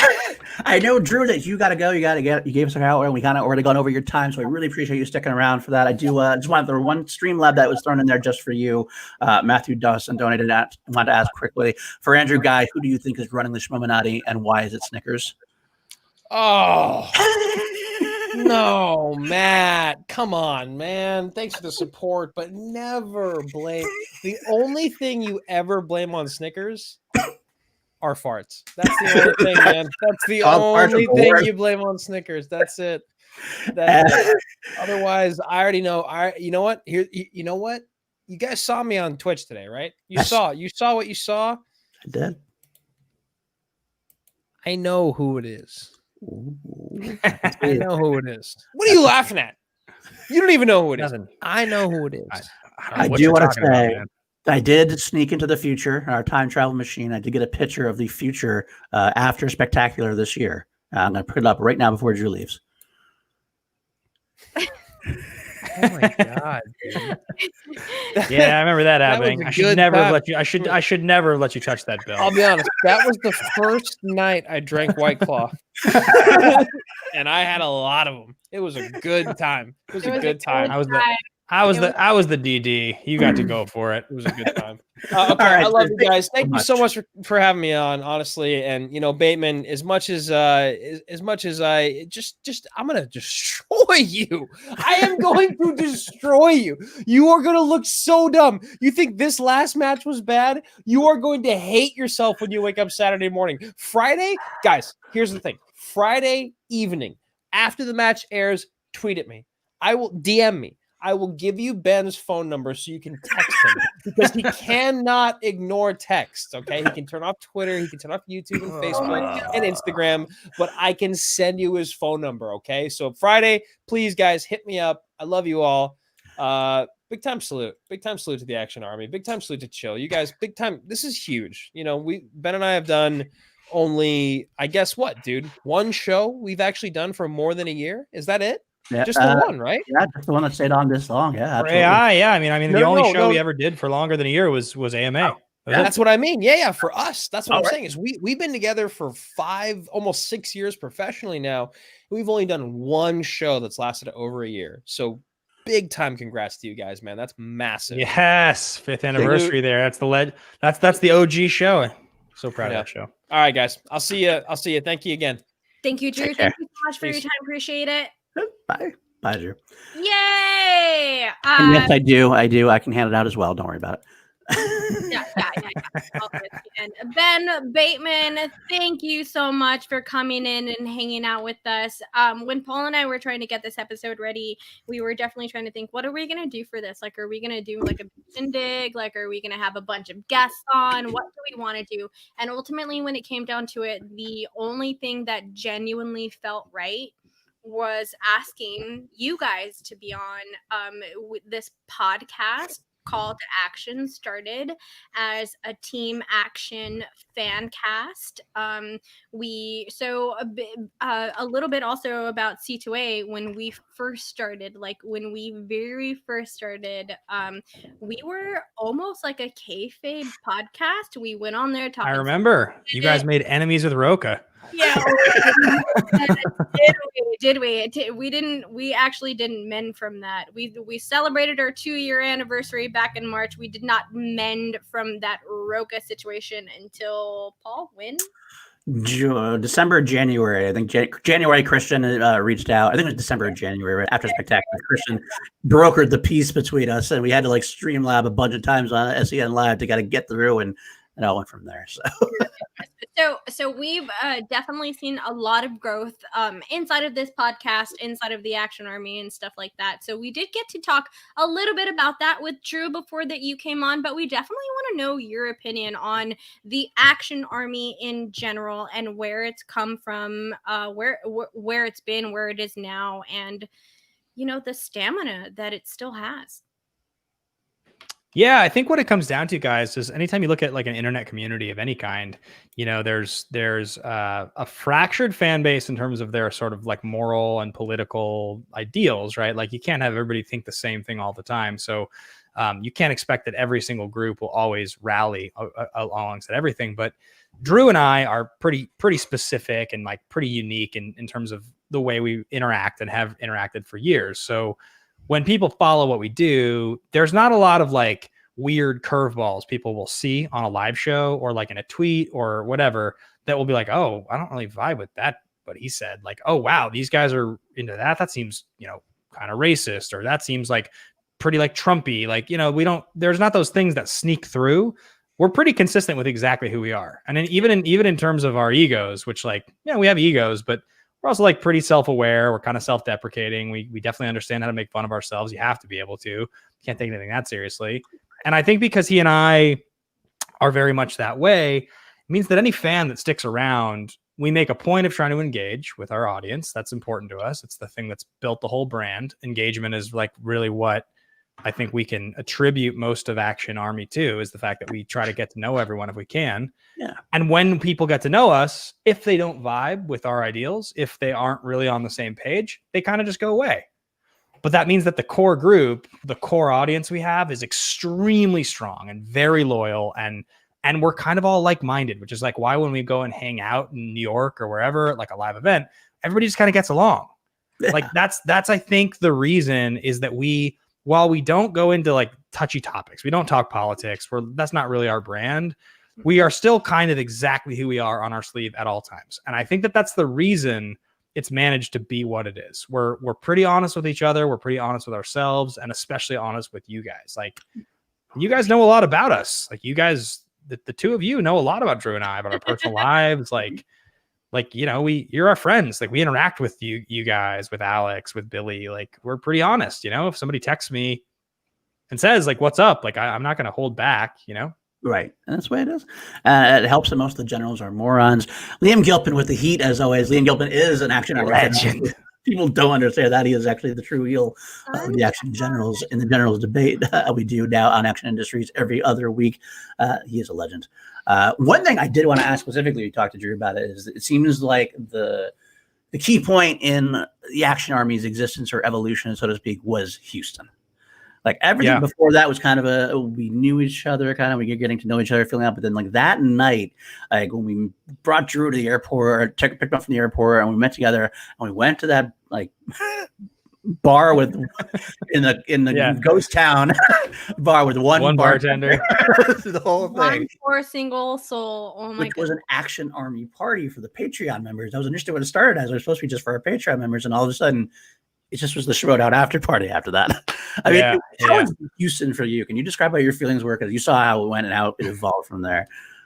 Well, all right. So like my oral history of Houston, it would sort of go like this. So we got to Houston, and I had a certain amount of excitement for it. I was pumped, but I remember I had lost to Odd Couple in Chicago a month earlier, and so then that was it was 1,000 people. It was the biggest Schmoedown show there had ever been. Right. You know, we were hyped. People were really convinced we were going to win, and we didn't win. And so we all go to Houston, and Drew and I kind of knew like, all right, like this is, you know, we're going to have to play each other. And I remember we've talked about this. We got there, we were staying at the same hotel, like even the morning of the match, like working out in the same little hotel gym on opposite sides of the room, like the whole thing. But I think when we got to the match, there was this elevated sense of theatricality because of Booker. And we met him, and we were all rehearsing. And I think, you know, Drew watched Booker growing up. So he was a big deal for him to be like, I'm going to walk out with this guy. For me, I was kind of like, you know, we took different paths, but he and I, Action, we got to this place. We got to this big elevated place where it felt like it didn't feel like we were headliners of a live event, the two of us playing against each other. Yeah. And that was special for us because we knew when we got in, like it was Riley and Roca, and it was Merle, and that was who the big stars were. It was Jason Inman and Hector Navarro. And like, we knew this was our time. This was our moment. And so I think, you know, we handle things differently. Like I was really wanting to win, right? And like over preparing, I think. And, you know, backstage in the little gym area there at Booker's place, everybody's taking pictures, and we're studying and we're kind of interacting, but also I'm trying to kind of stay separate because I'm like trying to get my zone. Because Chicago, I was way too friendly with Andreyko and Snyder, and it threw me off. I didn't like that, so I didn't want to do that anymore. And I remember like sitting watching the double toasted match back behind the curtain, and like I have all these memories from that match. I'm sitting there getting ready, and BC comes to me and he's like, "Hey, your brother and his wife are here. They're asking for you." And I was like, "Yeah." And he was like, "Dude, no worries. I'm security. I can get him to the VIP area. I just wanted to let you know." And he was like, "Happy to take care of it." And I was like, "Wow, this is so fucking cool. Like, we're backstage about to go live. Like, my family's here. They're getting led to the VIP area." Like, it felt really cool. On the smallest level in the world, it felt like something special. Like we were stars or whatever, you know? Yeah. And so that I just remember like we like played the match. Obviously it was competitive, spin again, all the stuff, the chair hit. And I remember we got backstage, and it was like, I was like, is this going to be bad? Like, I was like, is this going to be a bad like thing? Like, I was just trying to feel it out. And I remember Drew was just like, let's get a shot of tequila. And so we did, and we like, you know, went and shot the tequila backstage. And then of course we got to that bar, and it was the whole thing. The rest of the night is history. Like, just a bunch of people getting hammered, hanging out. It was the best night ever. So I know that was a long answer, but I just remember the whole experience of that night feeling like it was the most like special way you could ever have commemorated what we had done for 2 years in the league, or a year and change, I guess, at that point in the league. I could never have hoped for something better. Or 2 years? 2 years. It was 2019. Yeah. 2019, yeah. And real quick, to throw up there, Jake Yakavetta. Just want to remind everyone that Ben set up that bar for the after party. He did. You did. You were the one who set that bar. And it was supposed to have a private room, and there was supposed to be like live music and like a whole thing, and they were just full of shit. There was no one there. It was one bartender. We drank him out of all the whiskey in like 20 minutes. They were just totally false bill of goods. Roka was like freestyling at one point. I think I third off Dr. Jarvie on a FaceTime. I mean, the thing was a shit show, but in the best way possible. It could not. One of my favorite parts about that night was Brad Gilmore singing all of the words to a Cardi B song. Yes. On bread. That's totally on bread. It was the best. Houston was amazing. Man. And before I lose it, Haskell 420, of course, which I'm sorry, but put this on. Drew is on. I didn't see it though. Guy is the Rock of the Schmoedown. Fans love the Rock as a heel or face because of his charisma. Love to hate him, hate to love him. Happy anniversary! Thank you, Ed. Always a big super fan. Always here all the time, pimping us out. Love you, Haskell. Love you, Ed. Big shout out to Ed. You guys are definitely stars. Don't get it wrong, though. I took my mom to the Houston event. It was her first ever introduction to the Schmoedown. And Ben, no shit, she still asks about the two of y'all to this day. Like, she asked me how you guys are doing. Like we talk like that. Like that's what she assumes our friendship is. Yeah, the drunken face on Charter was pretty fun. I don't think I've seen Ben skip like a little girl when that happened. Like I had Drew. Jarvie! Like, oh! Actually, no, Drew's shirtless. It was quite a scene. But anyway, just so we know, I do have another person in the backstage that we want to bring on. OG, called the OG Chill co-host. He was on our very first show ever, way back when. So it felt proper to bring him back on for a little bit for this one. He does like to say he's only here for the good ones. That's his claim to fame. So this one must be a good one. OG Billy Belford back in action. This legend. He's back. A man made famous from Houston, I would say. Yeah, that's very true. Yeah, Belford. The end of that Jarvie story with him. The funny thing was, so Paul's on the phone. Drew is bleeding, like has a bloody shirt on from Jake Yakavetta bleeding all over him. And they're like, Jarvie's on the phone. Belford, go get Ben. And of course, from the event, I have no voice left. So I go to Ben and I'm trying to tell him that Jarvie's on the phone. And he can't understand anything I'm saying, but finally he like gets that I saying Jarvie, and he just latches onto that. He's like, Jarvie, where Jarvie? Yeah, it was, I remember jumping over, man. It was so exciting, and obviously I don't remember it that well, but I remember it about as well as could be expected given the situation. Okay, so really quickly, that's not the first time. Not the first time that we've got to make fun of you, Ben, for your excitement. And for this next one, I don't want to say make fun, but definitely a New York show was a very delightful event. The Tom Petty shirt. That situation was so much fun to see. I honestly did not have any real part of the Tom Petty thing. Total props to Jake and everyone else who got all of that shit set up, because that was amazing. But that was so much fun to see your surprisingly face. I gotta say Jeremiah Morris had a lot to do with it. I'm kind of throwing one of the bus. I remember Jerry. No, he was real about it. He was real about it. So the true story of that is, I said this earlier tonight on the Nerds and Suits stream.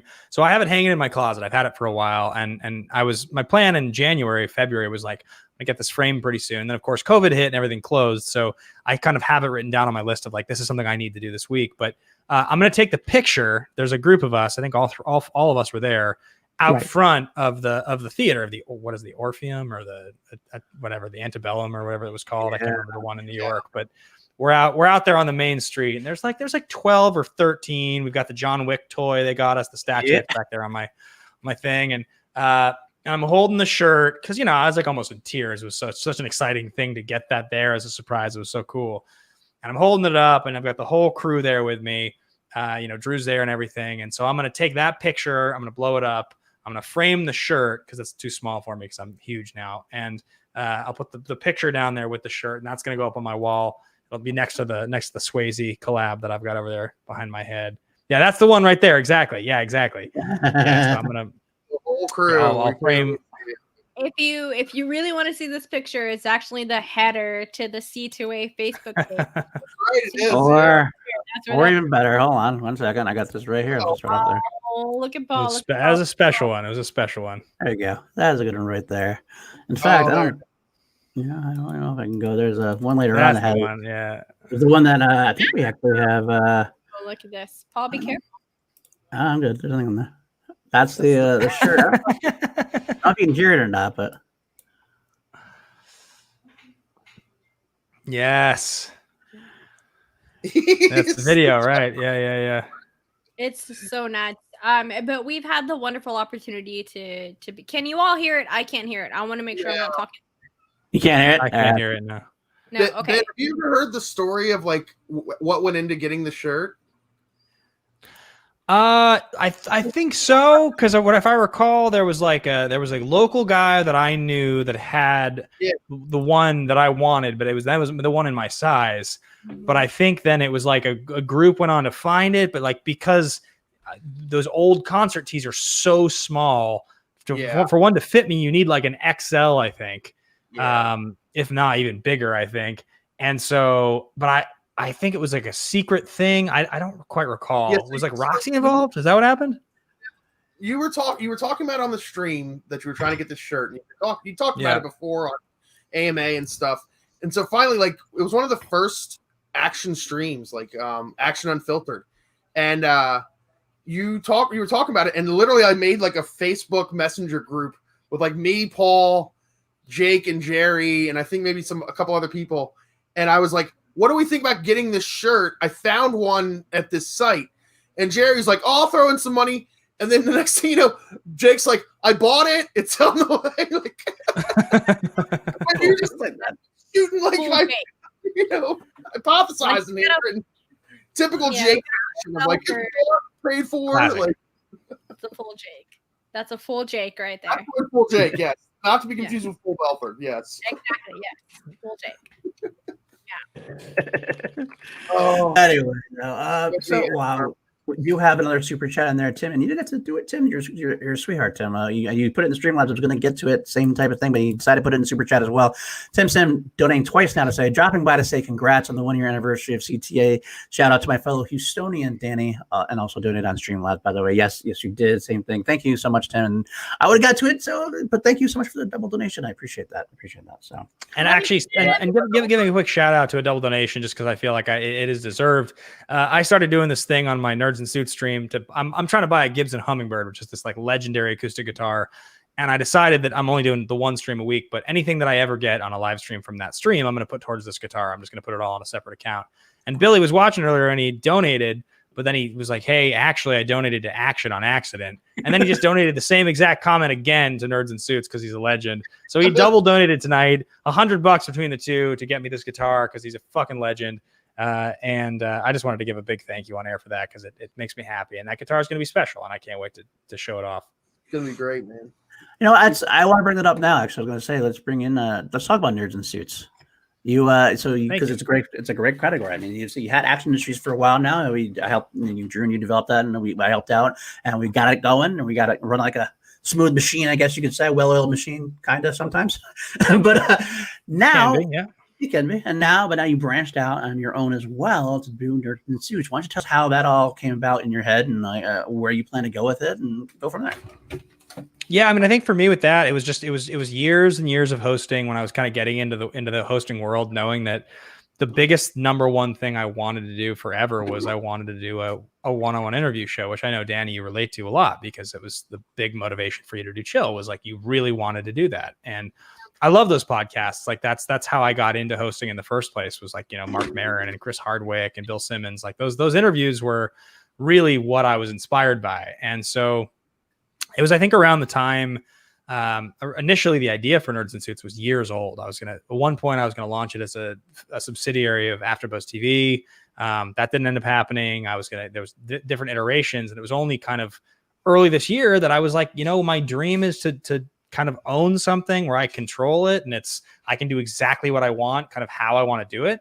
And I love doing interviews on Action. We're great at them, but it's different when there's 3 voices. It's always different. It's not the same thing. You don't control the conversation. You're not just sort of, it's just different. That's all. I think that's the only way to say it. And so I knew, even if nobody watches this is still the dream. This is still the thing I wanted. And it was around that same time I was kind of getting re-inspired to play music, and the reactions had been very strong, kind of amongst our group and friends of mine. And I just figured, I'm going to do something with my dream to play music and my dream to do these interviews, and we'll see what happens. And so I launched it, and it's had great support. It's almost at 2,000 subs now, and it's still growing nicely. And like, there's a lot of cool shit that's come out of it. We do these 30-day goal setting challenges on Mondays, which has been amazing. There's a couple dozen different patrons that I'm kind of helping achieve things in their lives. And whether it's like, stretching, or it's, drinking more water, whatever it is, like, it's just shit that makes them feel better and happier. And I'm holding them accountable. They're holding me accountable. So I'm very excited about the future of it. It's different to do shit on your own, but I'm very proud of it. And I think it's gone really well for the first, 4 or 5 months it's been around. I will agree. I mean, I have to say, I joined up right away, and it's been a different experience. It's actually, you would think you'd get a lot of the same things, a lot of like crossover between Action and Nerds in Suits, just because you're the guy. But it does have a different feel to it, and not in a negative way at all. It's a very positive way. Action's kind of one thing, Nerds in Suits is another, but they're both very proactive, very positive feelings. I love working with Nerds in Suits as well. So, and I actually think, Paul, to that end, like, just to point out, like, that was a huge part of it, right? If I was like, I can't launch something that's just the same show. I can't do another channel that feels like the same channel, because that's useless. There's no point in that. Drew's an incredible co-host. He's a great business partner, and I'm very proud of what we've done. So if I was going to just like do my own Schmoedown interviews, I was going to just do something that felt like we could have just done it on Action, I wouldn't have done it. It had to do something that I felt like I couldn't really do as a partnership, and it had to feel separate, which is, I think, why I even didn't introduce the Patreon for 3 or 4 months, because I wanted to make sure it worked before I asked for any support. Yeah, I love that. Songs from a Scene is one of my favorite things to see on the internet.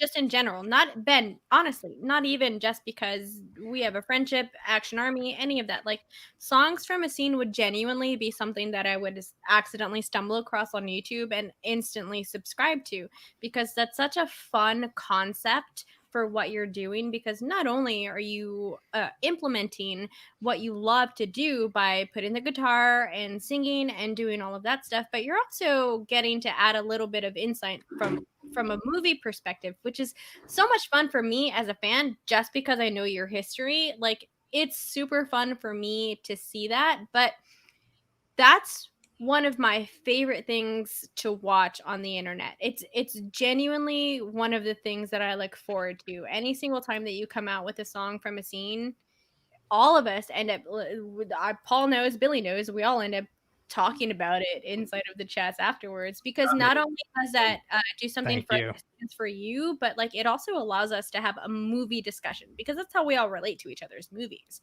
So we get to do that as well. So big thank you for that. And it's awesome to be able, as a fan, knowing you, you enjoy doing. So a big shout out to Nerds in Suits. Please subscribe if you have not.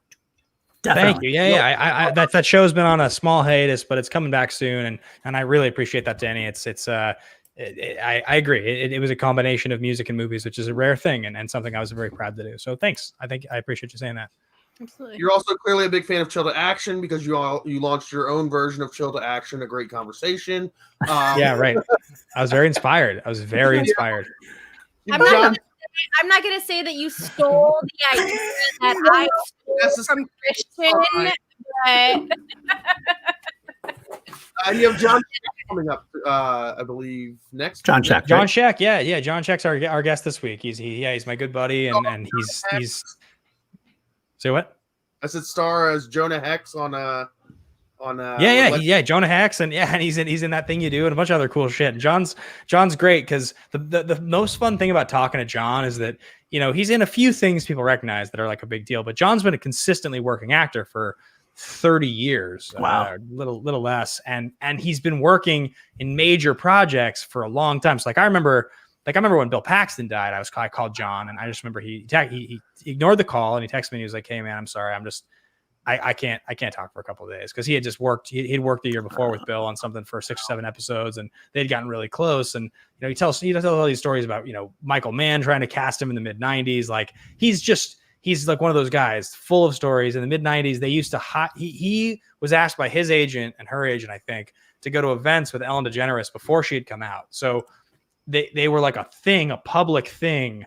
Like he was her date to events. And you can find all these old clips. It's so what you're saying? What?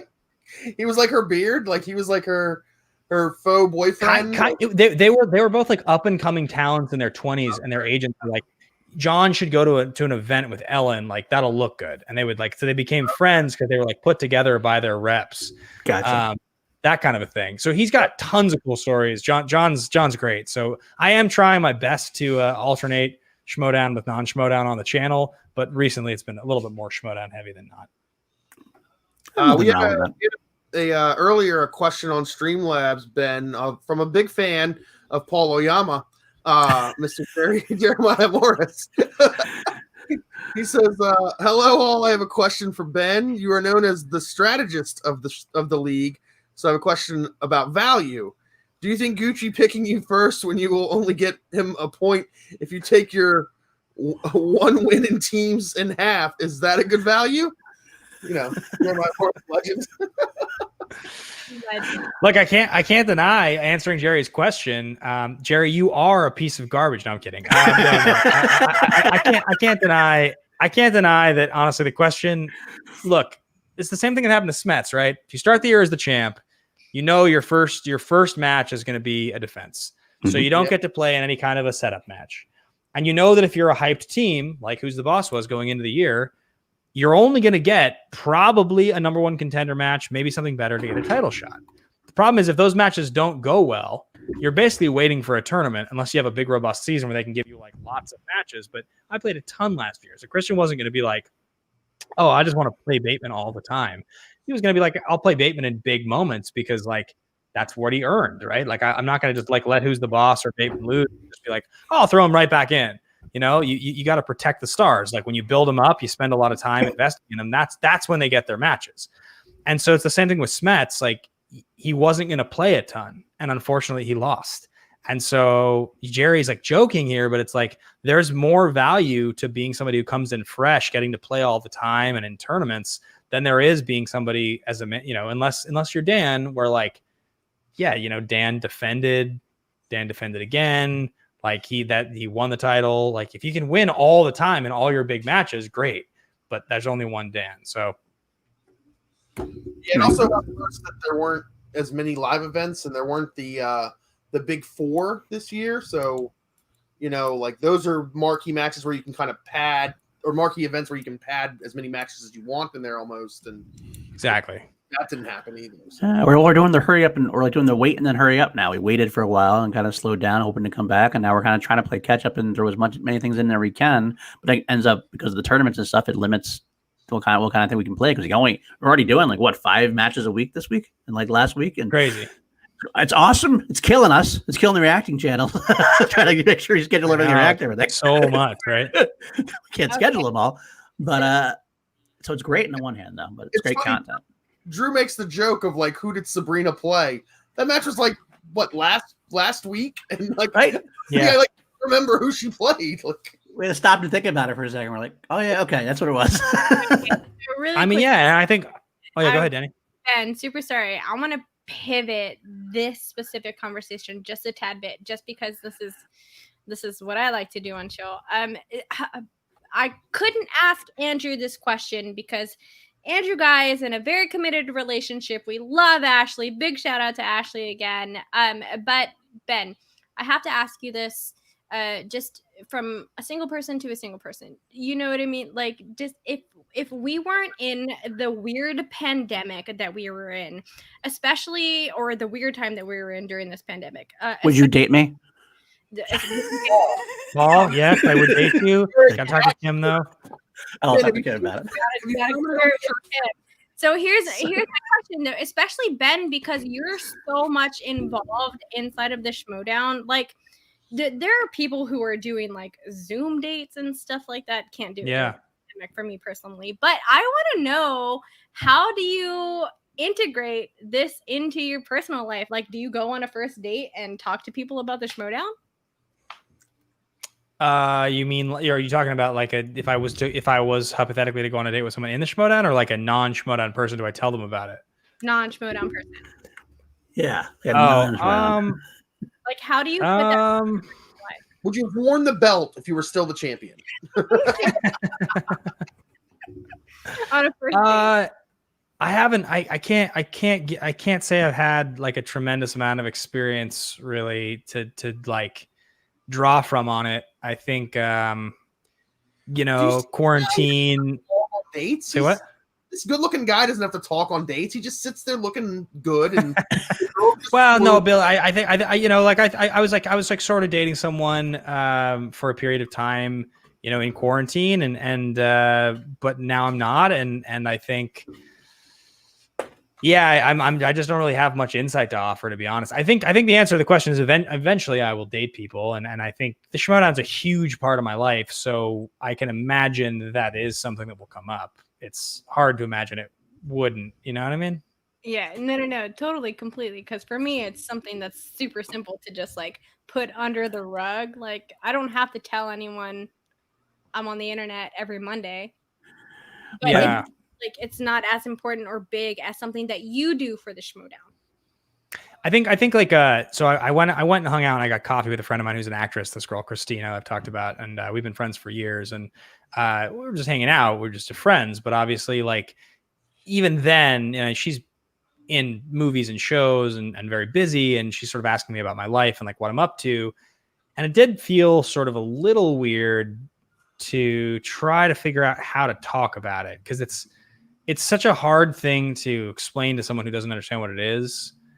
You want to be like it, but like it matters. There's these matches, and you prepare, and there's emotional ups and downs, and I'm devastated when I lose. But they're like movie trivia. Like, I think I understand what you're saying, but like, are you a psychopath? Like, what the fuck are you talking about? Is a little bit of the vibe you get from them, and so that's the only recent experience I can think of that was like significant, where I was like, like sort of trying to be like, yeah, and successes and failures. And she's like, well, yeah, she's like, when I booked, last year, I started last year's show on ABC, like it was like this. And I'm like, well, when I won the title, it was like this, and I'm like, it's like that sort of thing. You're like, no, this doesn't really feel the same thing. You had a perfect opportunity to just name drop. You're like, the other day when I was hanging out with Ethan Irwin, I don't know if you know Ethan Irwin. Ethan Irwin, my other friend, Brendan Meyer. I know Brendan Meyer. I don't know the OA. And that's true. Billy Ben is a champion. He does have the Schmoebates belt. That's erroneous. That's on the show. If you see that right by my movie release dates, right over on my screen there, you can see behind me. I got Player of the Year. That's not Player of the Year. It's Singles Player of the Year. And I think the other one's maybe Comeback Player of the Year, probably. And I got my movie release dates trophy there from Gilmore. Got the Schmoebates belt under it, and then that sweet John Wick thing next to it. So Schmoebates belt. What is that? When did this happen? You weren't around for that, actually. That's back before I got a Schmoebates belt, Billy, for destroying. And you know who I beat? You know who I beat along the way? I beat this guy named William the fucking Beast Bibiani, and I annihilated him, and I embarrassed him and his entire family for playing in that match, and he knows it, and I know it, and it was satisfying. But they didn't. The votes somehow got changed or something. So you won.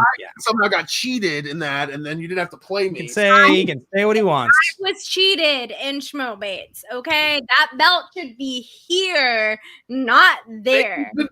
People off left and right for the Schmoebates. I just want to say. That's what I say. I'm undefeated still, so I'm coming for you, man. I'm coming for you, man. Dylan, who doesn't. We've got Paul the Third Leg Denuzio. Hey, Ben, I have a For you, which hurt worse, the losing that earlier poll amongst your peers, or all of the team action polls when action broke up that all voted for Andrew and not Ben? You know, Billy, I gotta tell you, man, no one cared about. Look, I'll lose to Andrew Guy any day of the week. Okay, 10 times out of 10, I'd lose to Andrew Guy. I lose to William Bibiani a single time, and I want to fucking burn a building down. So, There he is. There's the old man. Oh There's man, the old Ben baby that we love.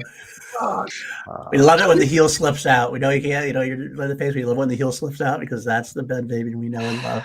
We had a recent debate about the old Ben Bateman versus the new Ben Bateman, and I said the fact that you didn't talk trash to Dan Merle was a misstep. Like as hard as you should have. Like he was your faction mate, and I know all blah blah blah, but the belt was on the line. Like you have to bring the date that brought you. Like you were a smack talk is what gets you in your zone, and you didn't do it, and I was so upset. Oh. Dan's a hard guy to talk smack against, and as my faction mate, honestly, like, yeah, that's a weird one because right, like the whole entire concept of being, whatever you play your character beats, and I said this to Christian literally earlier today on the phone. I just was like, look, I mean, I know that with the stuff on Friday, I was definitely more in the vein of bad guy. Like I realized that watching it back that's what happened. And that's not who I am in the league right now. I have respect for people I play against. So like, it's not the kind of thing where I'm going to do what Chandra does and gloat and talk smack after a win. It's not the kind of thing that you're going to, when the match is over, you're going to keep going.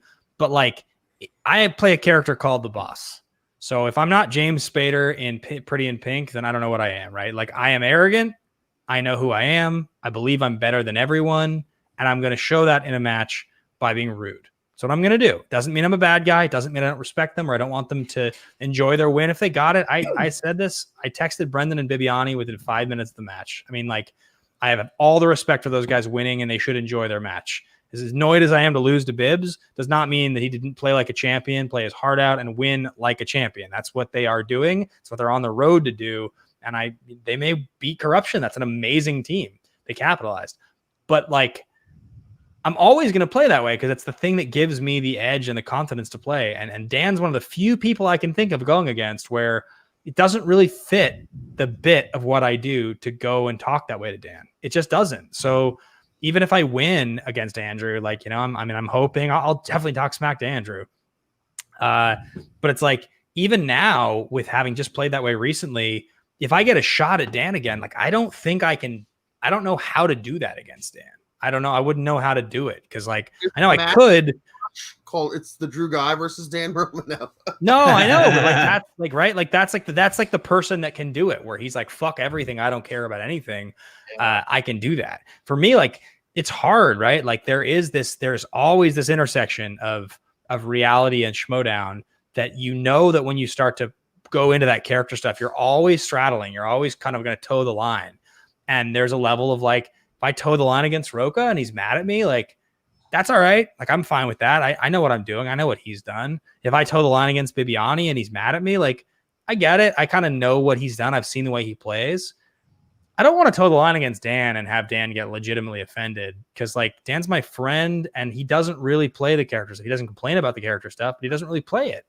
It's kind of, he's very honorable. He's very focused and he's also my faction mate. So like, I just can't imagine a situation where playing against Dan Merle and being a complete prick and winning at this point in my career would feel correct. I would feel like playing like a prick and winning against anyone else would feel correct. So like, I will play like a prick against Andrew and I hope I win. And if I do, it'll feel correct. There you go. If you get and just say I'm so hard right now. That's all you got to do. That's the right. The legend of I'm so hard right now. Okay. All right. I know, Ben, you got to go in a couple of minutes. We do thank you for coming on. So anybody who has any questions, now the time to throw it in there before we get to leave, let Ben go. But I will say there was one question here already. I just saw there. Is there anyone in the SD you would hate losing to more than Bibbs? Honestly, I think if I could read you my text thread this morning, probably the answer is no at this point. I honestly okay, if I run down the list, I lost to Roka. I really hated it. I lost to Roka in teams. I hated it. Beaten Roka before in teams, and I've beaten him in a free-for-all. 2 free-for-alls, I think, actually. No, just 1.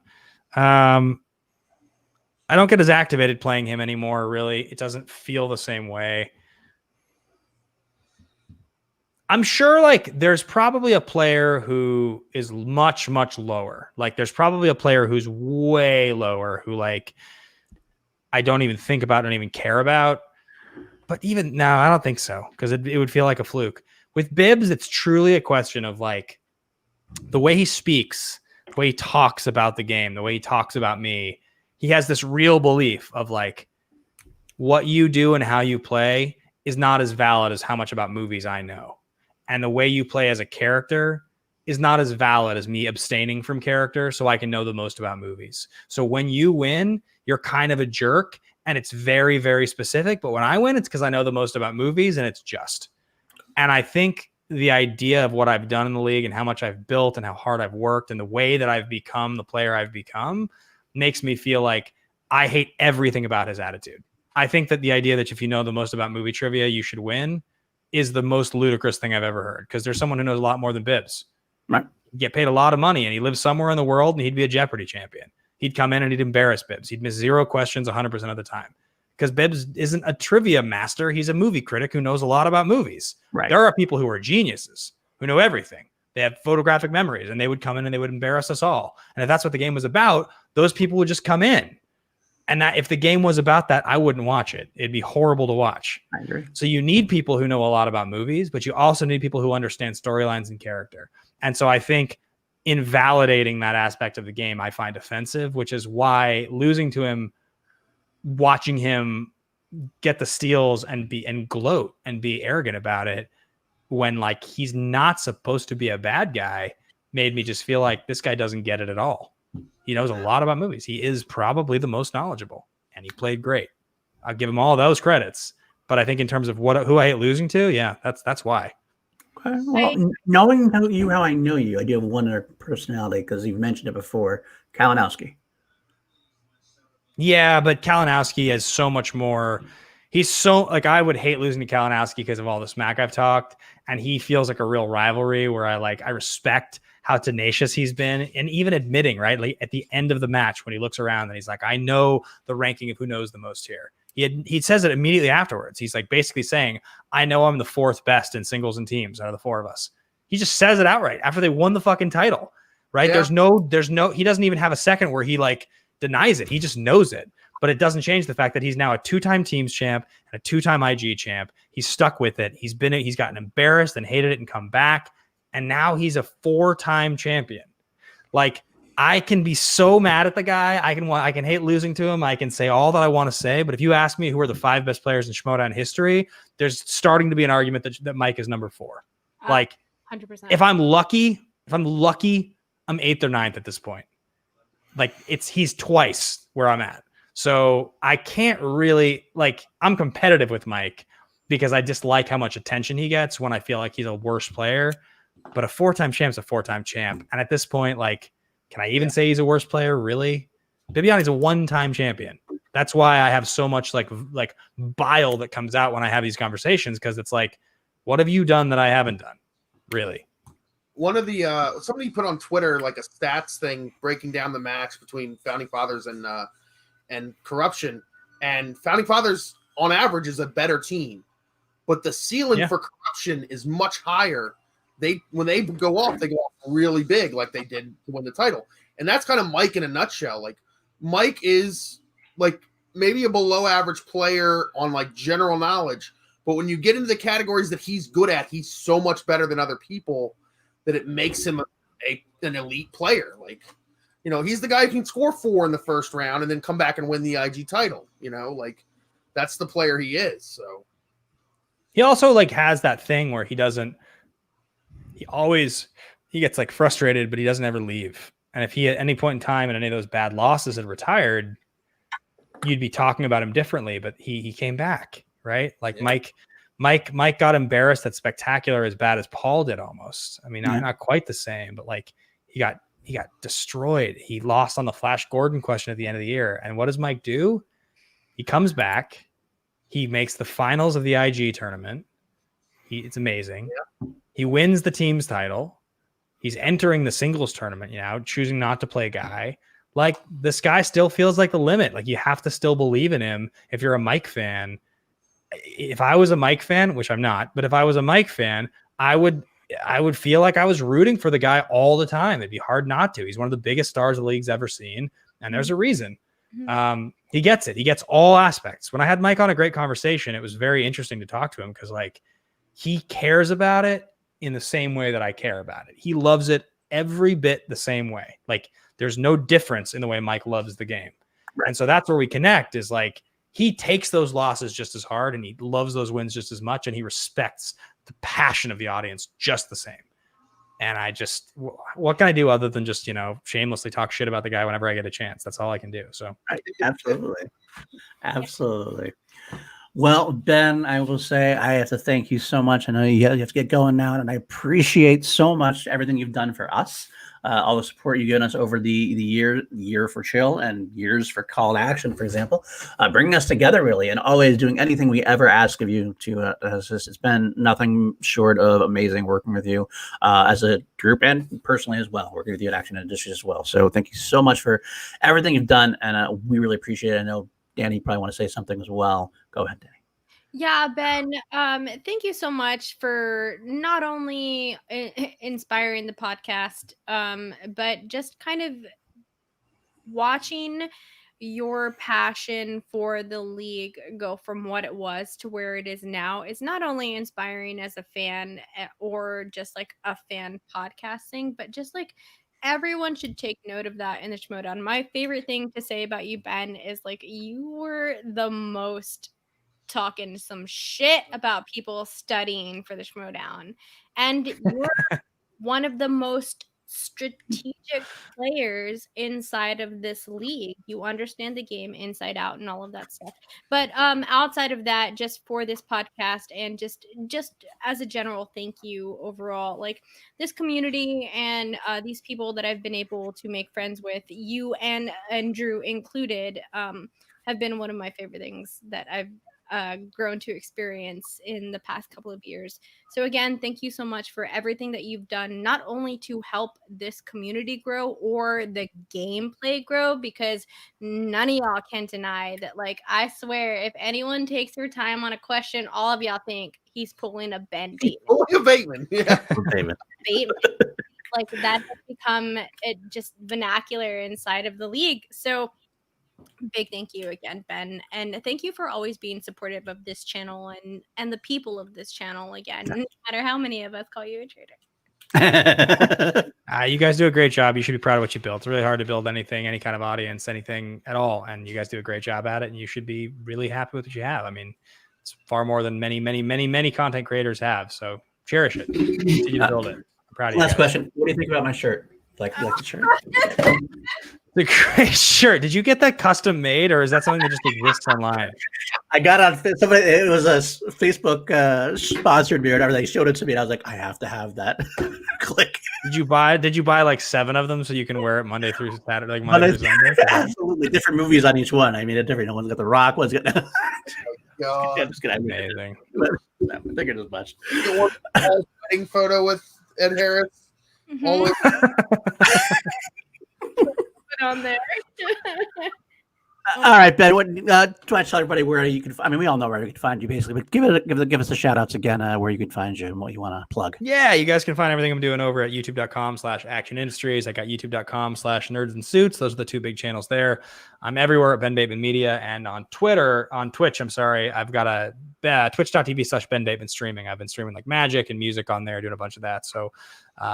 That's been really fun. So go check out twitch.tv/Ben Bateman streaming if you haven't already. And yeah, love you guys. Thanks so much. I'm proud of you guys. Thank you so much, Ben.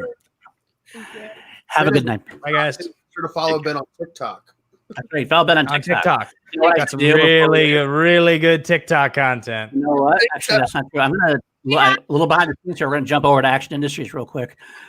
Very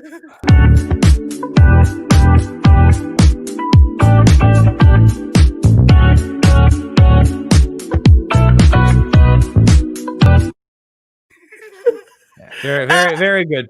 Very good, PLD. Just for you. All right. Bye, guys. Thank you, man. So much. Thank you so much. That's the new Kalinowski saying. We did it. Wow, so much. Danny Cook. And thank you, Danny. Ben and Drew and Action Army are a real family. Thanks, salute, and thanks. He saw that as he was leaving, I'm sure. We did it. Wow, this is an amazing experience. We actually had Ben and Drew. We really needed action, team action. Wow. I'm even a little emotional at this point. It was fun. It was a fun time. I'm always emotional. You won't cry. So we decided to kind of hang back just a little bit. So Ben and Drew were gone. Love them. Love the Action Army. Every single one of y'all that are in there. So we would like to take this opportunity to answer any questions. If you have anything for the three of us, let us know while you all get those in there. We're just gonna Party's not stopping. We're gonna hang out for a little while with you guys. We're gonna it's a party for and this is Shield Action's 1 year, and we're gonna stay around and hang out with you guys for as long as not as long as you guys want, but for a little while anyway. We'll talk some memories of our favorite chills. If you want to talk to if you want to throw some of your favorite chill memories in the chat, we'll can talk about that as well. You can stream again. We have some Streamlabs and stuff to read through. We haven't done that yet, so we have a few we have to get to there. And if you have any questions of us about, my favorite, why Ed Harris is the greatest actor of all time, I mean, I'm always going to answer anything you want to throw at me. But I will say that Malcolm Miller of the media, you guys did something that Harloff refuses to do. We reunited team action. Yes, we did. That's coming. 2021. It is coming. We're going to make sure it happens. The best. Let's see some Streamlabs that we didn't get to from earlier. The Action Army are the greatest moms on the planet. That is true. That is true. Meg's donated before the show. Meg's McCurley, new member of C2A, by the way. Meg's our stats person. She's going to give Frankie Numbers a run for his money at this point with her stats. She's phenomenal. She said, can't be there. By the way, Megs was giving stats out on Nerds and Suits, and I told her, your stats are exclusive to C2A, Meg. now. Literally from now on, right? Us. At least she'll tag it. She'll tag us and let us know because it comes from C2A now. So can't be there live tonight, but a big congrats on 1 year. Here's to many more. Thank you, Megs. I'll read a few more out since we have a few more, and then we'll get going to other questions. Brandon Buck. Love General Brandon Buck there. Just wanted to say thank you to Andrew and Ben for helping to create a community that truly saved my life. Ben, wow, Brandon, that's amazing to hear. It saved all of our lives at some point or another. That's why we're a community. You're not alone. Not alone at all. Seriously, what a lot of this community is it's a lot of misfits. It's a lot of wanderers. It's a lot of people who are kind of drifting through life who kind of latched onto this weird trivia game with these two weird dudes who came out, dressed as Tom Cruise or with their moms or whatever crazy entrance they came. Talked a lot of shit, which was that's the bread and butter. Like Drew said, you gotta love shit talk if you're in team action and the Action Army, and it's definitely either helped or saved a lot of people. So. You're not wrong. You're not wrong. I mean, the friendships we have all made.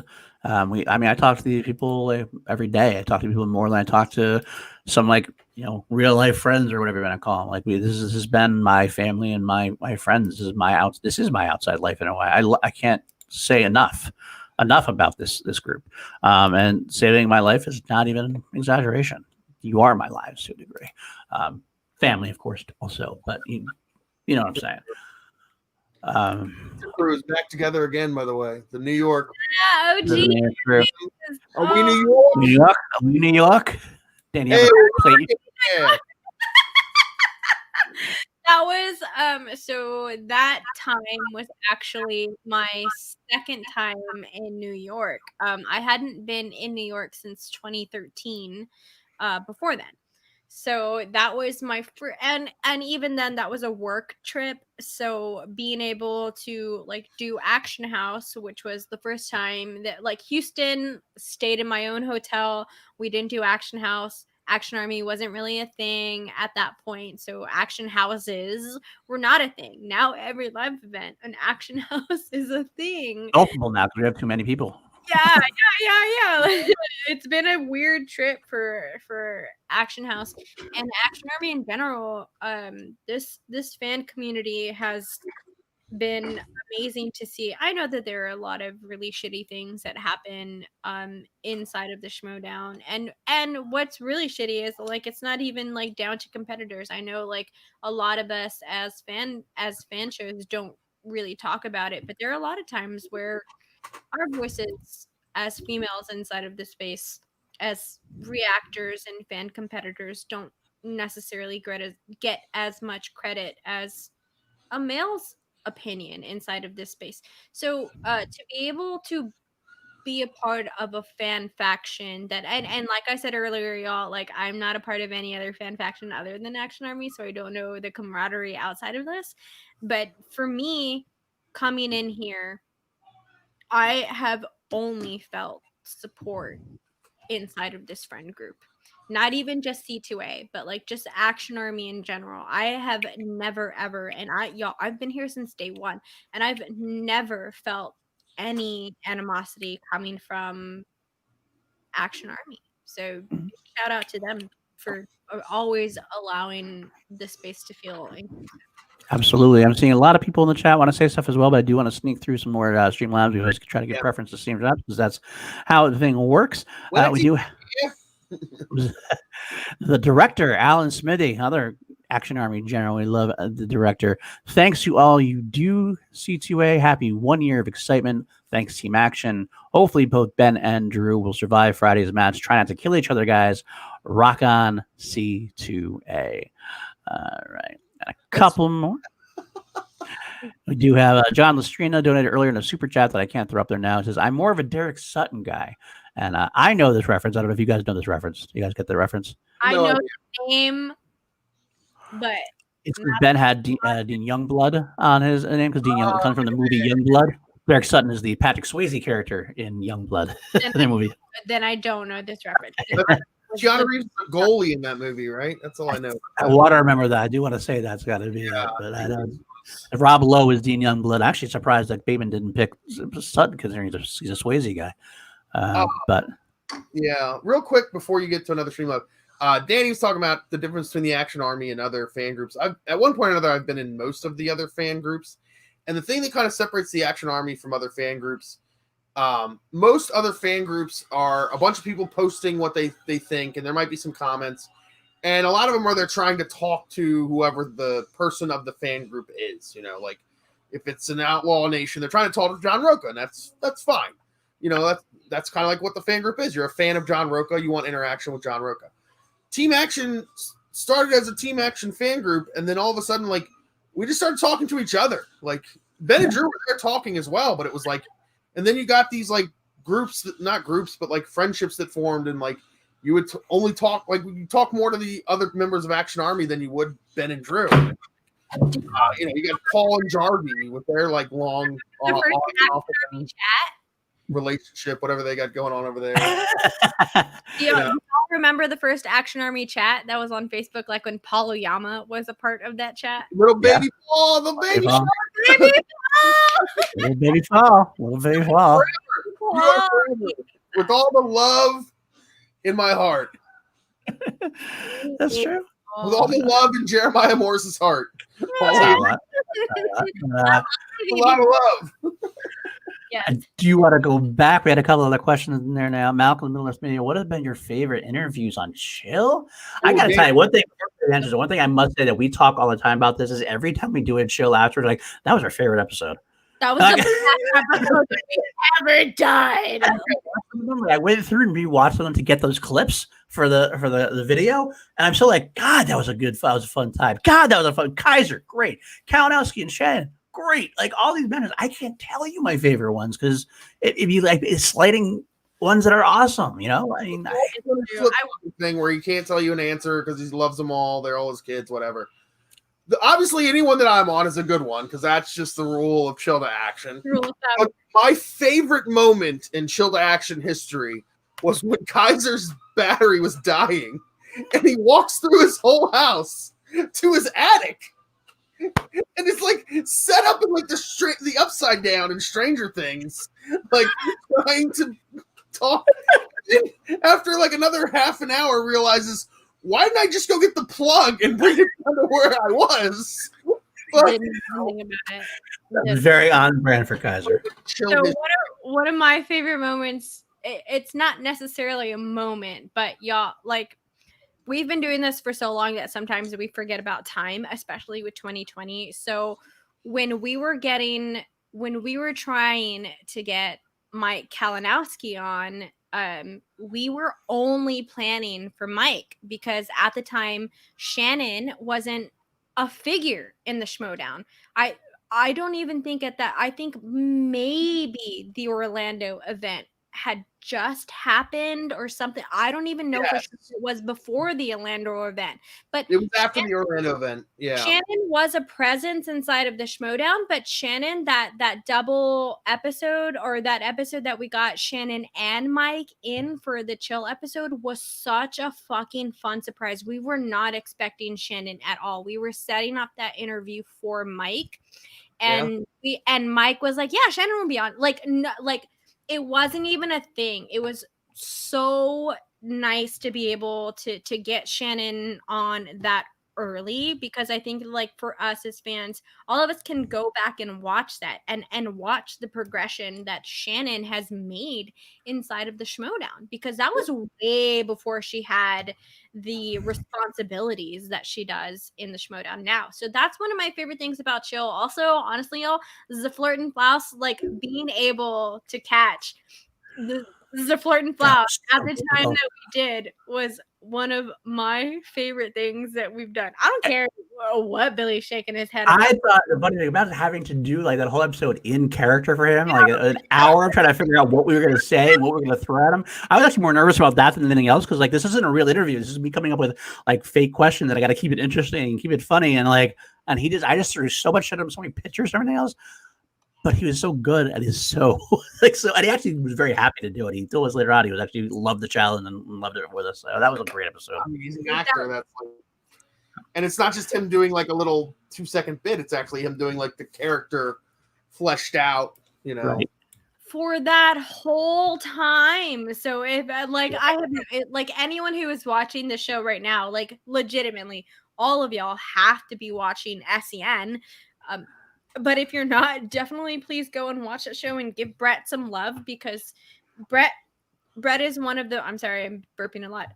Brett is one of the personalities that they kept on there during this whole thing. And he's like, his personality is one of the things that I very much look forward to seeing almost every day. I know I'm not active inside of the chats, y'all, but I'm almost in every single stream. I just watch it. I'm just not active, but I love to see Brett. So that was one of my favorite episodes. The Kate episode was also first time we hit 1K. Oh, right. That was the first time that we ever hit 1K. Getting Christian too. Getting Christian on, just ahead of the fact that we got Christian on at that point, was very cool.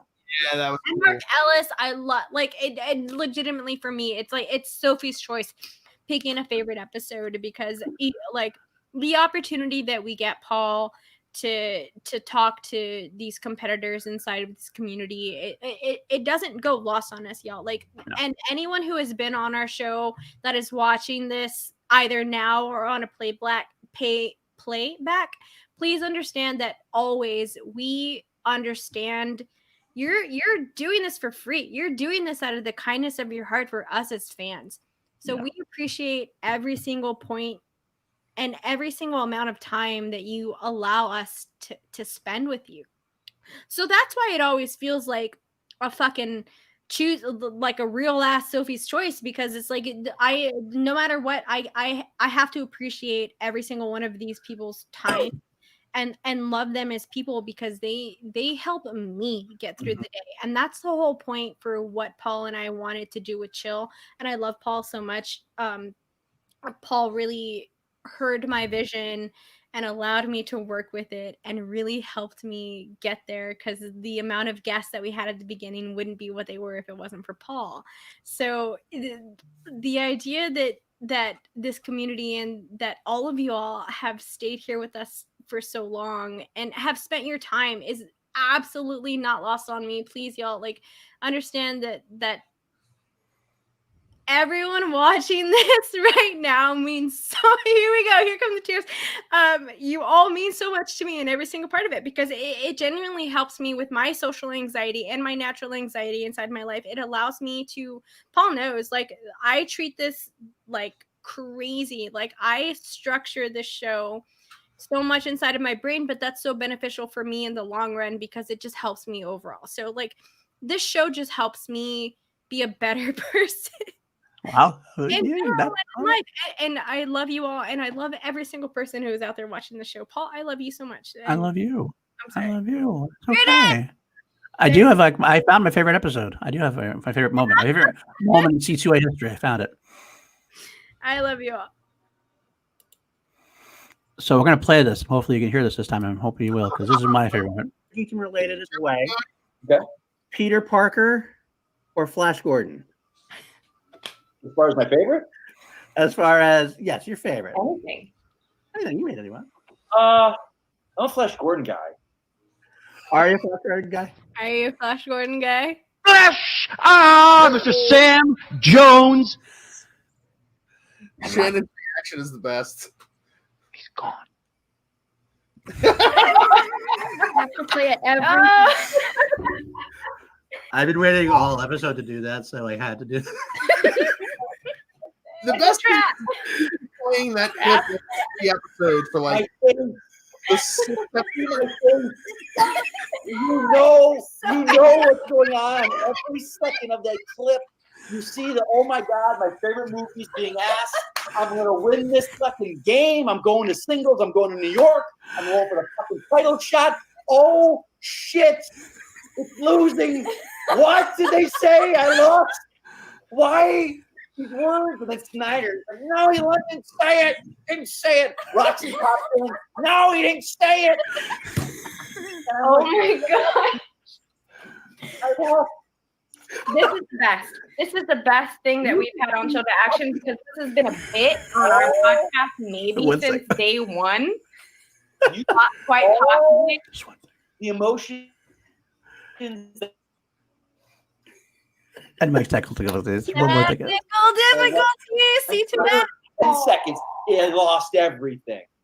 There you My go. favorite is still to today is our fans, like the chill fans, the real chill fans who were in the chat, who immediately were like, because you know that we're on a little bit of the delay. People don't realize, like, we say things and then to each other, but it doesn't show up on like the YouTube right away. There's a little second of delay.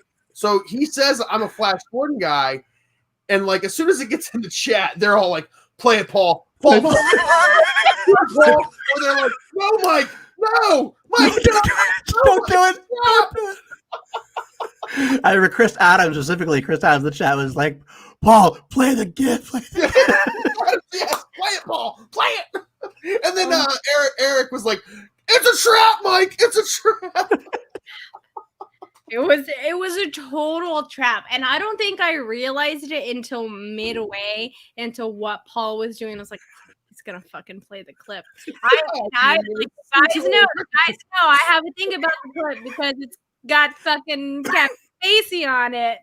So I have a thing about the clip, but I can't. I mean, the audience wants what the audience wants. I am a little mad that I wasn't on that episode since I'm the one that made that gift. It was Billy Belford original. It happened a better moment. I will take all the royalties from the 47 million times that we played that clip. It did. Right. Truly did. Until action in the last year. Multiple times an episode. You said the 47 million times. It could be. It could be. Oh, there's the star, Chris Adams. Yes, absolutely was the perfect moment. Yeah. It So was. We Oh, genuinely have had some truly fun times. Paul knows, Billy knows. Like, there are definitely some times, like, maintaining a show, a YouTube show weekly is hard enough. So shout out to the Cinefanatics who are doing multiple shows a week, just the two of them. But between Paul and I trying to get the show ready every week, sometimes every once in a while, there's a week where like, oh shit, I really did not have time this week.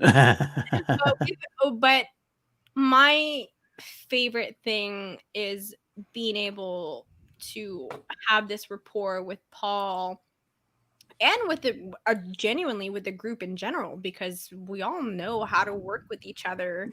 And I think that's what's most important. And for any of the newer reaction shows or Schmoedown shows that are out there, I saw it somewhere in the chat earlier, and I can't find it now, but it was about how Call to Action is supporting other reaction shows, and that's been a point that we always try. It's never ever been a competition for us, because we don't want to look at it. There we go. Speaking as a member of the channel, the support that you guys show the other podcasts is just purely incredible. That's the mindset that we all make sure that we carry throughout all of us, and that's what's so special about all of the people in the crew, because no one in like the leadership position has to like make sure that that's something that's done. All of us as people of this podcast, that's all something that we naturally do. Yep. Because this community is so supportive of each other. We need to be able to do, there's no space for that. Like, as much as we would love like a fan faction that we can fuck with, it would be great to see that, but overall in general, we all support each other. From old to new. Like Take 3 of the original Cinefanatics and a lot of new ones that popped up this year. Let's get ready. Late to the party. Let's get ready to talk Schmoedown from this year. A certain point of view from this year. The 5.0 Gucci verse. We love all these guys. I mean, these guys are all our. And they're not on C2A, but they're compatriots. But we're all colleagues. I mean, it's all great. In the theme of supporting other reactors, guys, I have a little bit of advice for you. If you want to have a good show, guaranteed to have a good show, have me on the show. It's the only way to guarantee that it's a good one. I'm just saying, I am available. I knew he was going to say talk to my agent. His name is P. Denuzio. And maybe we can work out do you see something, what's happening? We can get something going. Slide us some DMs, and he's definitely a mercenary for hire at times. Yeah. Always. If you need someone to scream at someone for anything, like your landlord who's trying to jack you up your rent or something, you need somebody to scream at them, I am available to scream at people over Skype. We'll scream for money. I will drive to other states to scream at people. Come on, guys. And he will. We'll get in the Belford bus and do it. He literally has driven to other states just to scream at people. I went to Houston and did it. So, speaking of the Cinefanatics, one of my favorite moments in the Schmoedown community was after the Houston live event, or I think it was, after the Houston live event, when we first got to the bar, they were still filming people's like, why do you love the Schmoedown things?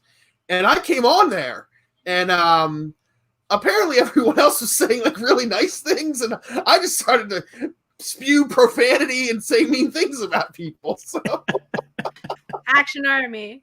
What we do. When you're Malcolm Middle-earth Media again, my favorite chill memory was when John Roca was hanging out at Mike Kalinowski's house and appeared during the interview. Very true. It was a great moment. That was back when Ron Roca was like, we were against us at this point. We hadn't mended fences yet. And we told Mike that, and Mike and Shannon were aghast at that. And so Mike decided to put on his V for Vendetta mask, Guy Fawkes mask, and come out and act as John Roca for 5 minutes. That was actually very funny as well. So, yes. That was very funny. Some more comments on here. Thrawn, 2KC5. I love Thrawn. You're my boy. For what it's worth, C2A is as big a part of my Schmoedown experience as the actual matches are. Congrats on the URL. Thank you so much, Thrawn. Thank you so much. Shout out to Thrawn. John Roca was not our first frenemy. Thrawn was our first. That's true. Now he's the man. That's true. He's coming here. He understood. Thrawn was actually our very first troll. Our troll, yeah. list. Like we were never getting any comments or any sort of thing that would like even kind of like be leading in that sort of way. Had never experienced that before, and then out of nowhere comes fucking Thrawn, and it just starts saying these random little things, and we're like, just ignore it. We'll figure out how to deal with this. Blah blah. blah. Is he serious or is he not? What is this? Because you never know, especially with the Schmoedown. You never know. But Oh God. he was beating us out of our own game a little bit, to be honest. That's what it was. But That's really what it was. And it was so much fun interacting with him after meeting him. Had no idea. Kelsey's story is my favorite story about it. How she was in line and Thrawn was right there, and like they were having a conversation with each other, and she had no idea it was Thrawn, but like it said Thrawn on his hat. She's a tiny bit taller than I am. We can't see shit, so like she couldn't see his hat, so she never knew it was Thrawn, and we didn't meet him until later. And Jake and I smoked a joint with Thrawn in California. So there you go. Buddy. There you go. That's why you guys brought me to C2A. I finally realized why you brought me on C2A. It was to bring up the height, like the average height of the. No. Really, it was to diversify, Billy. Really, it was to diversify the podcast, so we have an actual Spanish speaker. C2A goes bilingua. Tu sabes.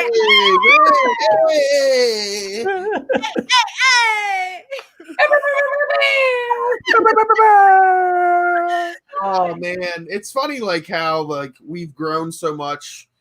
Not just, I mean, obviously in the last year, but overall, like since the start of the Schmoedown, like or not the start of Action Army and everything. I remember when the Action Generals was literally me and Paul, like the General's bunker we have now or whatever. Like it was literally me and Paul. Maybe Andrew Hayes would occasionally pop in. Like we didn't know that John Getz was still alive. Like we thought he'd fallen off the face of the earth.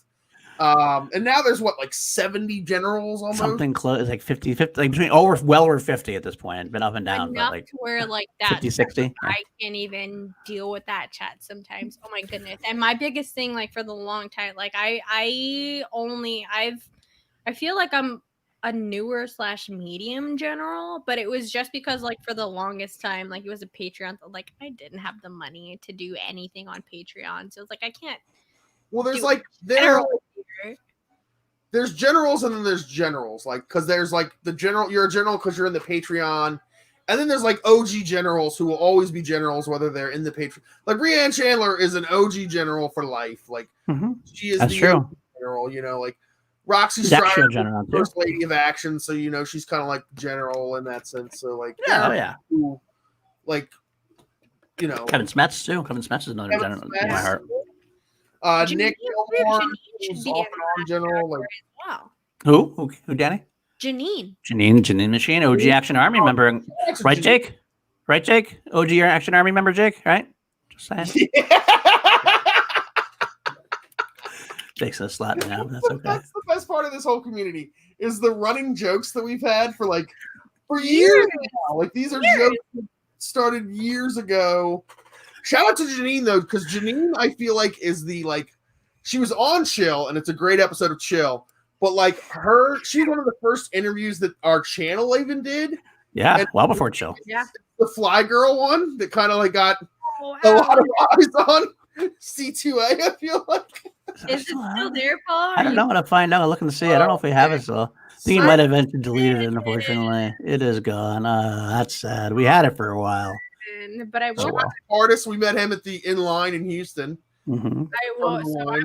So I'm gonna throw up a couple of my favorite overlays, and then I'll let y'all do the same. So okay, Dean Morgan, Danny, you're the one. While you're getting that ready, Danny, you're one of the best out there. You present the best of the ladies in the Schmoedown.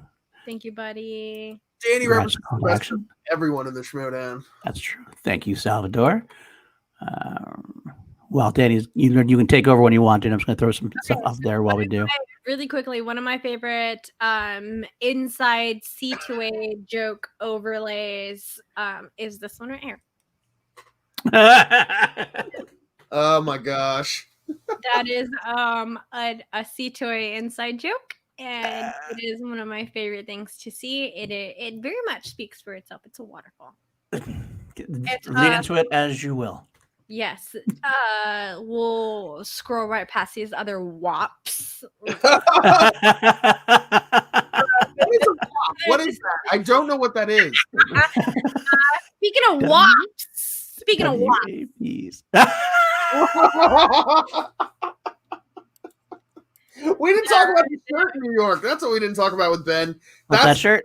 Oh, that shirt. That's right. That's right. Keep that up there. That is the greatest thing I've ever created in my life.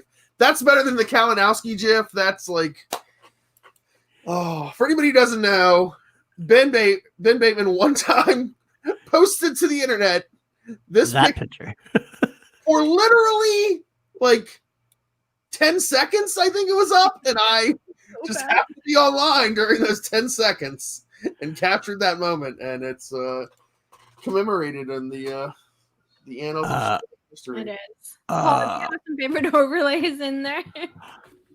Jarvis! Jarvie! I'm still so mad. Joke. I'm still so mad I haven't met Jarvie yet.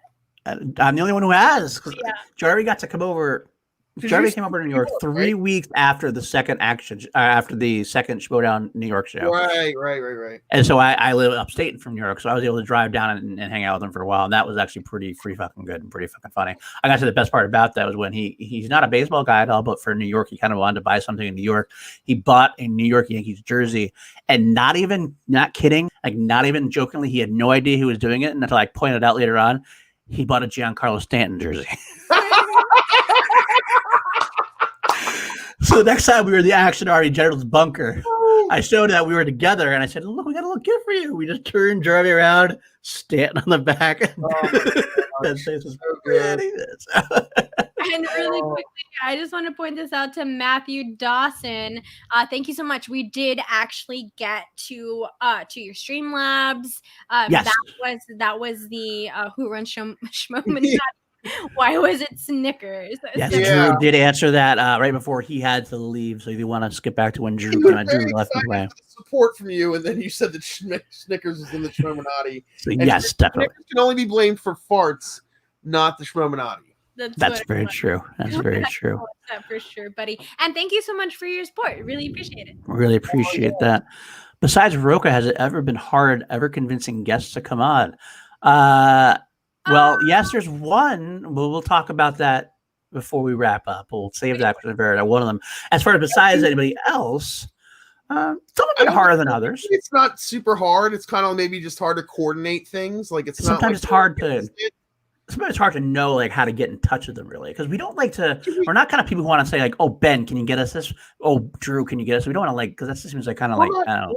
We also never want to assume that people know who we are. Like we've never done that before ever. Right.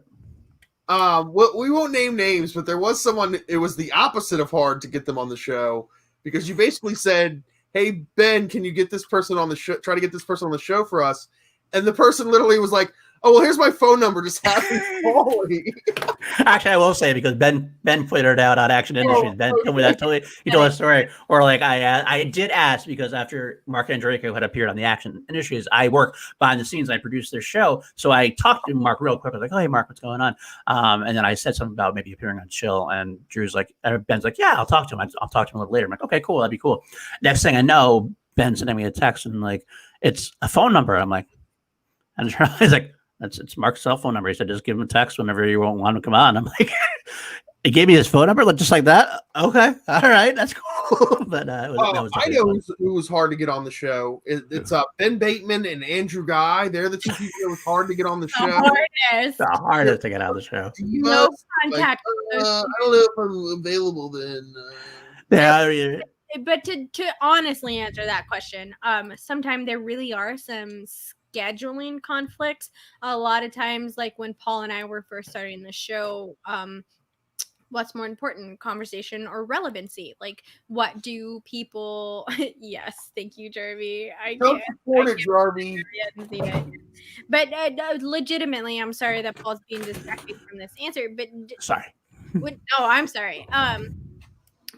there are some times where like we really try to want to be topical with the Schmoedown and make sure that we're bringing on guests that are relevant, like if they have a match coming up or if they played in a match. Sometimes we've tried to follow that rule. A lot of times we do not, mostly because chill is like I mean, behind the scenes kind of stuff. The way that we always like to reference chill is a second date. Like that's what we're here doing. We're here, we're hanging out. We already know the basics that we need to know about each other, and we're just getting to know each other on another level. And that's always kind of been the essence of chill.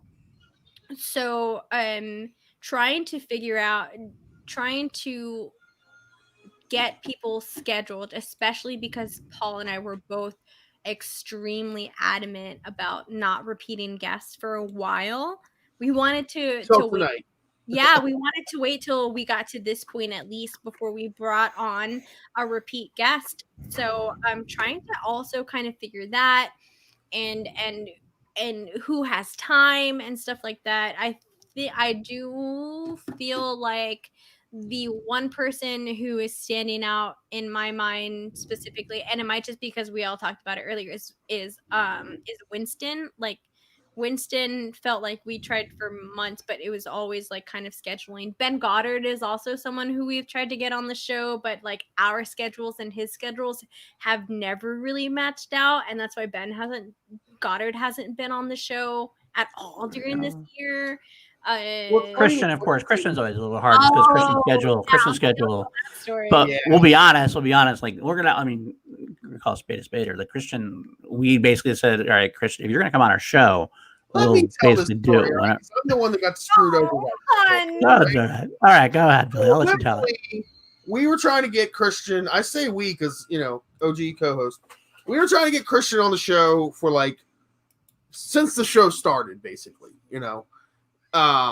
And it was always like, because at the time Christian was starting SEN, he was going to be doing the Light Side Dark Side show. He was setting all these things were being set in place, getting the network started when we started.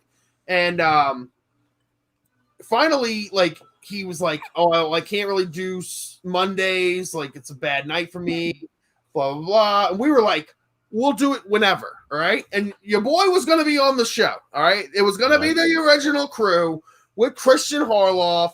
Your boy had 1 2-hour block of time in the week that he was unavailable, all right? The rest of the week, I don't care if it's midnight on a Tuesday or 3 a.m. on a Wednesday. Your boy's available. Christian Harloff one day on a Tuesday is like, all right, Paul, I'm going to be on Chill. And it's going to be in like 2 hours. Let's do it.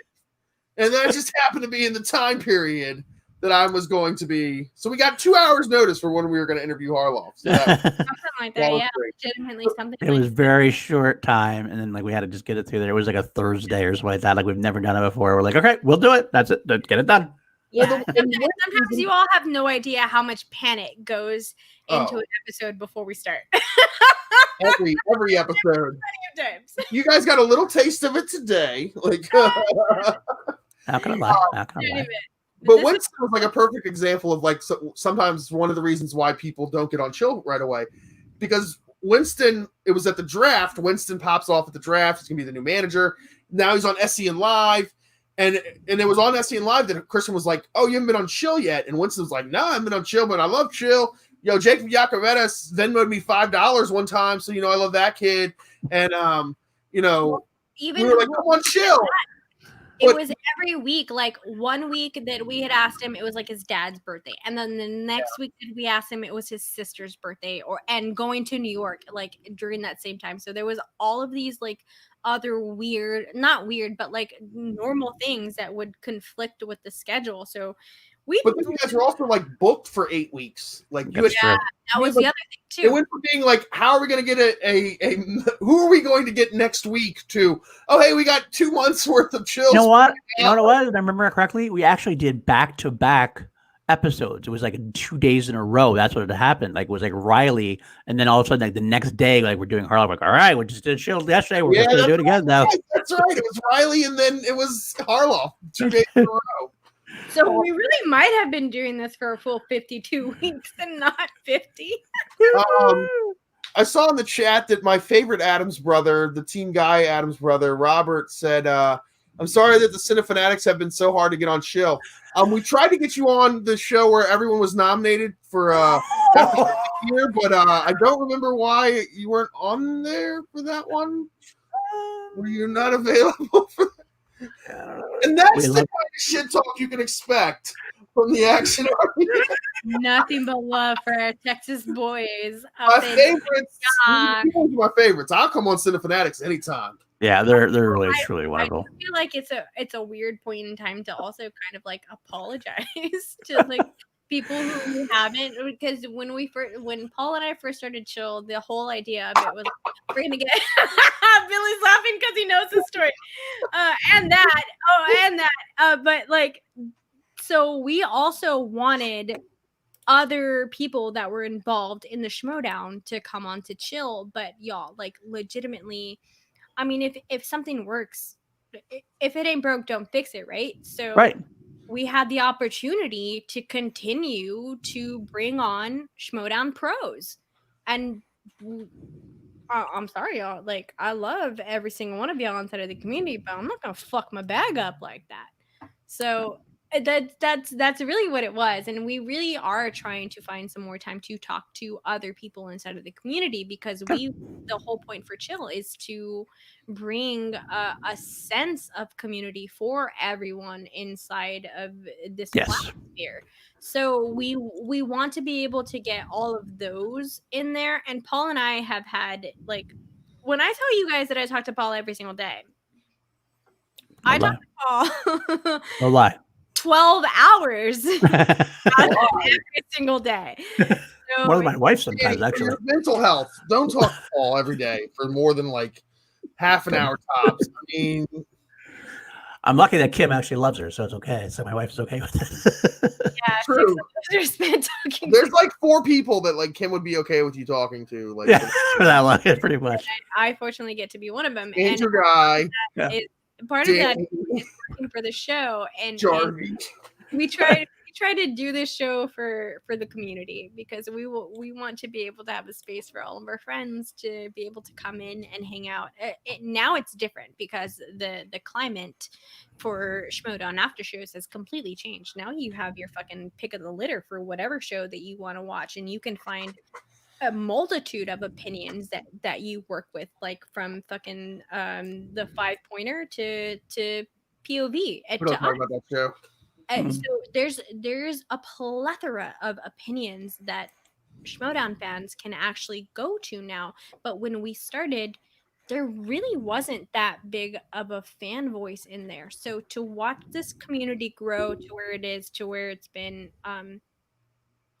is one of my favorite things ever, especially being a Schmoedown fan for a long time.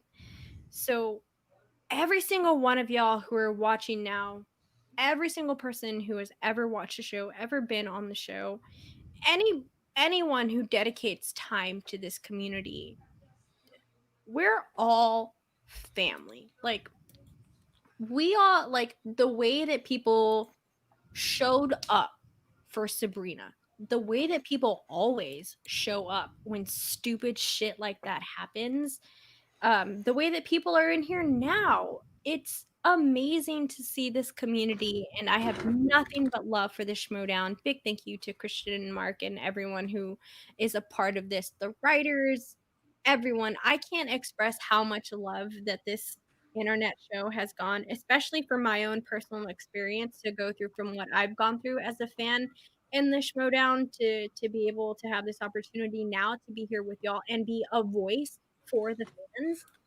Never lost on me, y'all. I love you all, and I appreciate you so much. And I know I get really sentimental a lot of the times and hashtag Danny Rant right now, but I love you. I like this whole community has done nothing but get me through some really tough times in this past year. So thank you guys. Thank you, Paul. Thank you, Billy. Thank you, everyone out there. I can't say it enough how much this community means to me, especially with what I've been through in this community. So I don't have anything else to say except that I love you all and I appreciate the time that you all have spent with me and my call to action family and all of the time that you all dedicate to the Schmoedown. So thank you. And I don't mean to put this in right after you say that, but that's the one we should have had at some point. I could have gotten in that at some point. Where's the Diddy Rant mustache? Why? So this episode can be another hour long. It's gonna be longer than all they want to put together. I mean, but honestly, we did it. Right now, we have the most important question of the night, and it's from Dean Morgan. Shout out to Dean Morgan. If Billy and Danny had to get a shirt of an actor or actress, who would it be? That is a very important question. Tell you what it wouldn't be, and that's that old potato that's on top on Paul's shirt. Whatever. Is that a rotten potato or what's going on over there? Son of a bitch. Why? Anything but an Harris. Just get anything else but not an Harris. It's Elijah Wood. Oh my God! Punch me in the face. Oh, so much. As John Mariano would say, it's Peter Weller. That's what his little running joke with me is. He wants to call him RoboCop. So. I would have to go with Ryan Gosling because hopefully, like, girls would like look at Ryan Gosling and not at me, and that would distract them from this and hopefully all of this. Imagine how many Goslings I could fit on one shirt. So that's a lot. That is a lot. The ladies love some Gosling. So Cage is an excellent choice from Will McLean. Well done, sir. Yes. The many faces of Cage. Because that Harris is the same in every movie. He's that Harris. Like face wise, you know. Like, okay. Face wise. Gotcha. Okay. Nick Cage has like 47 different faces depending on what movie he's been in. So. Right. Man has a rubber face. So that is very true. So Paul, I know that you're responding to something that I told you. Before we get to that, I know that I was able to express my gratitude a little bit, but I would like to hear y'all's gratitude either towards the community or C2A. No pressure. Wow. But Billy, we'll start with you. I'm sorry, what was that again? One more time. What's your gratitude, man? What the fuck are you grateful for? I'm grateful for the 7 episodes of Chill to Action that I've been able to be on, all the good ones. I'm thankful for, honestly, like, you know, like someone said, I think it was Brandon Buckingham said earlier, like, you know, Action Army is the reason he's alive. And honestly, like, this community is, I might not be here right now if it wasn't for this community. Specifically, you know, all of my C2A family, extended to that to the Action Army family. And even like, you know, I say it a lot. Everyone's Action Army, they just don't know it yet. Like, I mean that, like, literally, right. Like, every time we go to a live events are like my thing. Like, I love live events so much. It's where I get to be back with my people. And then also it's where I get to meet new people. Every live event, we meet new people. We bring new people into the fold. We make new people Action Army. I love the fact that Action Army has like continued to be a thing even after Team Action broke up, and that's the amazing thing. It's actually like grown. I feel like way more since Team Action broke up because there were people who wouldn't join Action Army because they didn't like Team Action. But now that Team Action is not a thing anymore, they're like, well, I like all the people in C2A, and they're all Action Army, and you know. We've always been good people. It's true. I'm thankful for Danny Koss' all love of karaoke. Yes. I'm thankful for 3 a.m. pizza. Woo! I'm thankful for throat lozenges at live events. You know, I'm thankful for people making sure that I sleep in the correct bed. I'm thankful for when people just show up in my bed. I'm thankful for 1.5 ounce clean boards. Just go with it, Paul. Just roll with it. What happens in Action House stays in Action House. Yeah. Well, we didn't even mention Action House. I'm thankful for Action House. I'm thankful for watching Matt Kearns watch Mark Riley lose. Oh, I'm thankful for C2A. I'm thankful for Cinefanatics. I'm thankful for Late to the Party. I'm thankful for. Honestly, I'm even thankful for frickin' Frankie, stupid, don't know any numbers, and Brad thinking vote on that old generic geriatric after show that has a much better one with Jen Sturger now on Twitch. That's a way better show, even though there's still a vote on it for some reason. I'm thankful for Booker T because I got to high five him and make him laugh in Houston. I'm thankful for everything. I'm thankful for Benedict Bateman. Benedict Bateman. Pretty much. As Billy just kind of made out, we are the The funny thing you say that because that's actually what this podcast supposedly started out as a heel podcast. Yeah, we were going to be the heel podcast. We only rooted for heels, and then I do got to interject. You did say we were the heels, and you were just heels instead of fanatics. I mean, you just called them out for not getting nominated, and you called them out on it. You sucker punched them, and I love. Is that what happened? They didn't get nominated. Didn't get nominated. Oh shit! Yeah, and they have something to say about it, actually. What the Bedford fool have to say about us? Get out of here, Bedford. Hey, you're on our show now. You can be nominated. Welcome to Chill to Action, Cinefanatics. Welcome. Now we're all back on the Heel podcast right now. Every family has cousins that they don't talk about in Texas, and these are our cousins we don't talk about in Texas. Where's my Whataburger at? God, I need Whataburger back in my life. What? Well, you know what, Billy? Go use that surprising intellect of wise words that you say. Go solve the COVID problem. Then you can come back to Texas and have some. COVID's a myth, bro. Schmoedown invented this to keep Andrew Guy from winning a title. That's what it is, right? That's actually true. We did. It's true. We did start it ironically. We went off the show of the year. The funny thing is, the worst thing of everything. Literally, my boys, the Cinefanatics, my boys from my heart, they do put up so much effort and do such amazing things with their videos. They do editing and they do, actual camera work, and we just sit in front of cameras and spout bullshit. And you guys didn't get any recognition. Which thank you for that, Billy. But I'd like to point out that that's pretty much now what we're doing too. So I mean, we just do everything for StreamYard. Why try if you're not going to get? We love the Cinefanatics. You're not trying, right?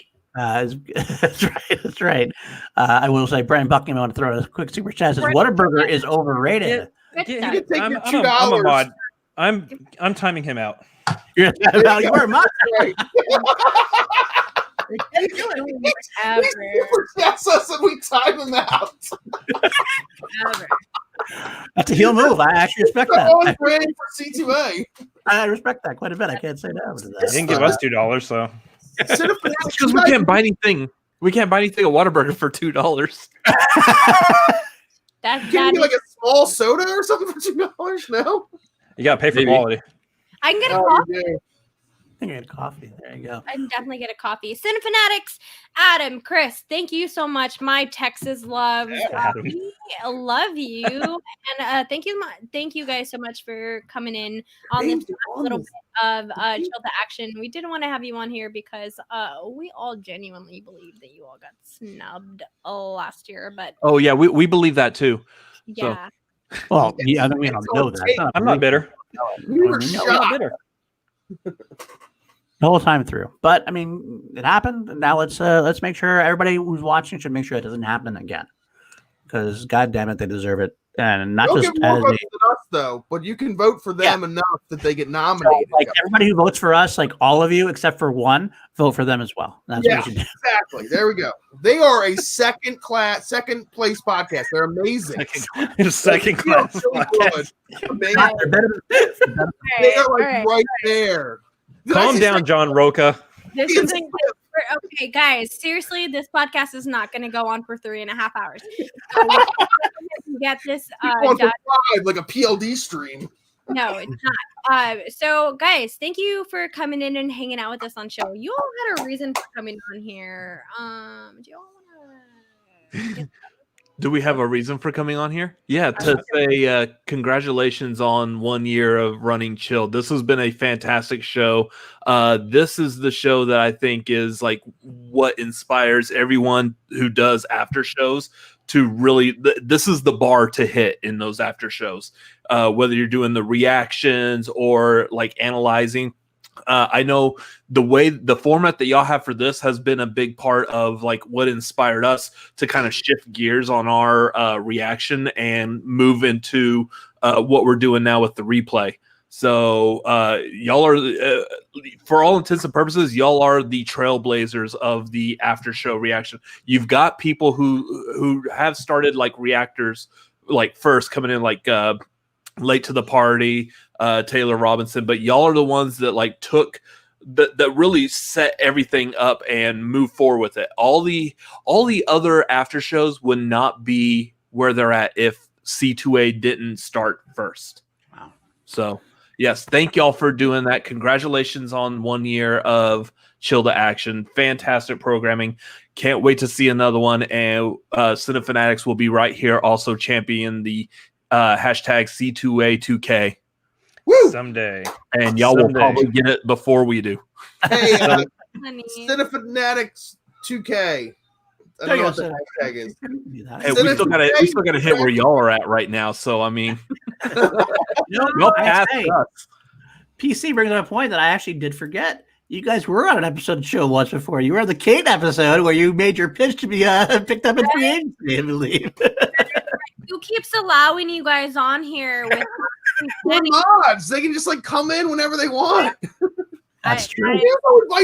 You remember it's Papa Denuzo, right? And Papa Denuzo is the quintessential, as I've always said, the quintessential father of the bride at the wedding reception, who just wants everybody to have a good time. Hey, come on, join the party. Hey, you want come to the house? It's fine. Come get some baked beans and some meatballs and some pastrami, some eggplant parmesan. It's true. Listen, that genuinely makes you bridezilla in this situation. And if that's the truth, Paul, tell them that's the fucking truth, you know. No, you're like the mother of the bride who has to have a special dress just for her. That's like designer. You look good. You look good. Yeah, bridezilla. I'm making sure that every single minute of this shit is where it's supposed to be. Planner. You're the wedding planner of this. Paul's is showing up. Hey, get some drinks. It's open bar. Hey, come on, guys. Pretty much. Get me started, Billy. Well, thank you so much, Chris and Robert, for popping on for a moment to just give us our congratulations and to shit talk Billy a little bit because we appreciate that as always as well. We honestly couldn't let you guys go through this without trying to pop on here, and Billy's dumb mouth gave us an excuse to do so. Billy works in mysterious ways even when he doesn't mean to. Guys, I'm trying to make it relevant any way I can. You got All right, guys. Well, take care, Robert, Chris. Go join the Cinefanatics, their Patreon. You can subscribe on their YouTube channel. Let's get them up there, Cinefanatics 2K as well. We'll go side by side because we're brother podcasts. So we love it, guys. So thank you so much. You're welcome. Later. Thank you, guys. Yeah. That's the Take best. Yay! Malcolm likes to point out that Take 3 was here before CTA. That's true. That's correct. 100% true. 100%.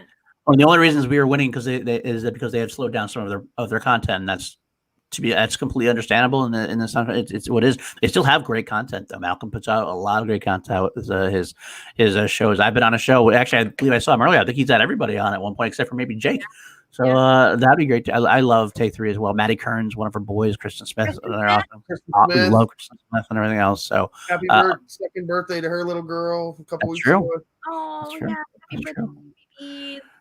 And actually, that's true. Frankie Numbers did call Take 3 juniors once. That's actually true. That's Yeah, then he became the biggest fan of Chill to Action. He did. He didn't nominate Call to Action. He nominated Chill. That's true. He nominated Chill to Action. Trying to break us up. He did. Trying to That legitimately caused a C2A civil war. This is a little bit of hype over that. When Frank did that, he legitimately caused a C2A civil war. I mean, it was like but that's a testament to Alex versus Danny and Paul just flip-flopping to everybody because that's what he does because he's a giant flip-flopper. Yeah, but that's a testament to all of us because that was some serious drama in the channel for a little while, and it didn't really get out, and none of us ever made a big deal about it. We That's handled. why Dylan did the acceptance speech.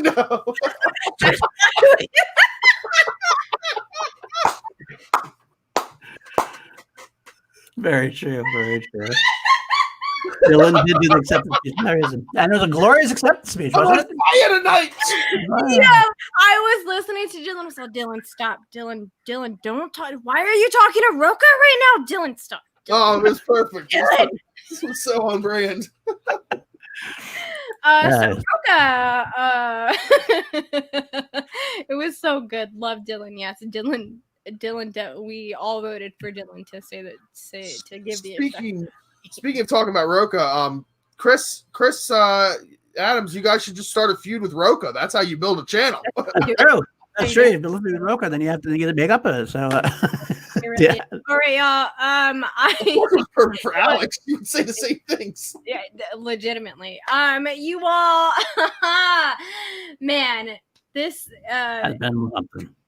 This is so fun. This has been one of my favorite episodes. Can I just I didn't get to give my little love speech. I'm so sorry, Paul. Please go. Give me a love speech. I'll do it quickly because you guys, I don't want, we've been here for a while and you're still here, and I really appreciate that. Call to Action has been an amazing part of my life and the Action Army in general. I mean, I joined the Action Army a long time ago. I didn't join Call to Action until like January of 18. I don't know, whatever it was, like about 6 months in. Like there was already kind of an established thing. But once we did, yeah, and then we did that with Jarvie. I think I came out with Jarvie at the same time as Jarvie did. And we went. I remember the first day we actually went live. We were never a live broadcast before, and we accidentally did it because of Nat Vu. Nat literally, we're just running it. MVP. We're going live. Nat changed the game. Nat changed the game. He didn't even know we went live, and we were live for at least 40 minutes and had no idea because no one was actually watching us at the time at much. Not at least not to this level. We had a couple people here and there, and all of a sudden, I was already working for Ben and Drew at that point as in Action Industries. I got a text from Drew saying, "Check the chat, dude." And I'm like, I'm watching the phone. I'm like, what the fuck are you talking about? What chat? All right, I'm doing something right now. This was also, y'all, really quickly. This was before live streams were actually a real thing. Like it was right at the precipice of it. Like right there at the beginning. This is way before live streams were a real thing. Right. And then I looked. I'm like, what the hell is this? And all of a sudden, I kind of was like, you know what? They're saying, check the C2H chat. And so all of a sudden, we pulled up the thing, and I was like, holy shit, guys, we're live because Ben and Drew were actually talking to us in the chat, and we had no idea. An hour, because it's like an hour into the show before they like text you to be like, "Why aren't you responding to the chat?" And then all of a sudden we're like, "Oh, so professional!" And that became the thing, and that's when we started going live. But since that happened, we all obviously went to show. We really kind of been working hard to make different to expand the show, make better things. And we came up with Chill. Jenny came up with the Chill idea.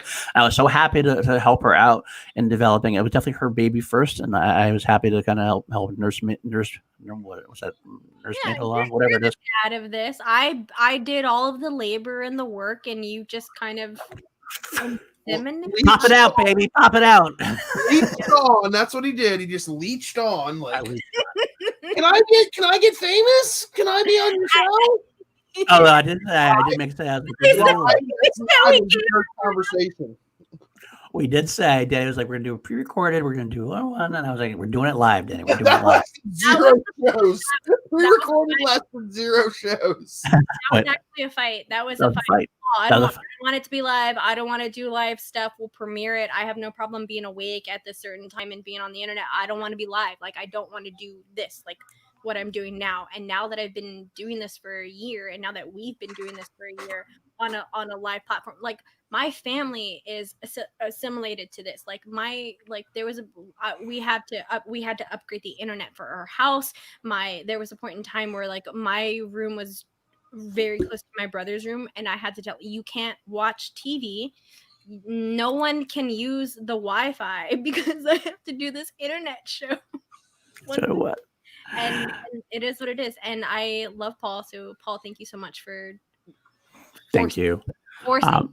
That's always a fight. We fight a lot, but always in a positive way. We know, like, we have our famous saying. We go, "Look, Danny, dick on the table here." That's what we say. That's what I say. I go, "Danny, this is dick on the table. This is what's going on in my life." And as we know that we're talking truth. We say that. She said it too. She's like, "Paul, Billy, dick on the table." Paul, dick on the table. I'm not doing that. And then, but it's broken, and a lot of tables get broken. That's true, because when you flop it out, it just cracks right in the middle, and that's what happens. That's what actually happened to Bibiani's table. That's the actual thing. It was weakened. It was weakened, and then I went through it like knife and hot butter. So. Oh man. Oh, but I have to say, really quick. I just want to finish up. I really want to. Who's the first C2A fan? That was Scourge77. That was still the around. first C2A Absolutely. 100% Scourge. Oh, yes. Go, Paul, please. To finish up, I want to say, like, I'm very happy and helpful. I mean, I met Billy in New York. Actually, he's the first action I remember I met in the line. The first New York event, I saw Billy Belford and I recognized him from my line. I'm like, that's fucking Billy Belford. And we talked and we hung out the rest of the nights when we met Brent and Hannah. And it was a great. We met Ben Bateman. And then met Mike Kalinowski. Got pictures of Mike Kalinowski. That's way back. We waved at Rachel Cushing. We didn't want to interrupt her. To go talk to Rachel Cushing. Like, she's having dinner. Like, I feel like I don't want to like interrupt her, and then she kind of left. And with a certain Samuel Levine, it was before that was known. We were on the know. We were TMZing it up. Very true. We were like, Rachel, Sam, what are you doing here? But yeah, that was it. And then like we grew, and now these guys are really some of my favorite people I've ever met. I've been lucky to hang out with them on a few times during live events, and I look forward to some of my favorite memories in my life. So I'm really thankful for all of you. I'm really thankful for all of you, everybody who's watched us throughout the whole 50 episodes and beyond. You're why we are able to do this, because you keep coming back. You still want to watch us. It seems you still like us, and I can't be anything but grateful for that. I'm excited to do this show every week. I'm excited when I get a new name to come on. I'm excited when we get it's just amazing to me. So I really thank everybody on the podcast, off the podcast, just watching, Action Army, Schmoedown community. Thank you to Christian and Mark for starting the whole goddamn thing. It's everything's phenomenal to us, and so I really am very truly grateful. I do have some special thank yous before we go. Thank you to Roxy Stryer, Frankie Numbers, Kevin Smets, William Bibiani, my best friend in the whole world and the greatest man alive, Brandon Hanna, Kaiser, Rachel Cushing, Ben Bateman, Andrew Guy, Shannon Barney, and Mike Kalinowski, Jen Sturger, Mark Riley, Christian Harloff, Robert Parker, and Chandru, that guy. Honda Potty. And I'm also going to add to that Paul Oyama, the other reactors that are not named Cinefanatics that came onto the show for the one party we had.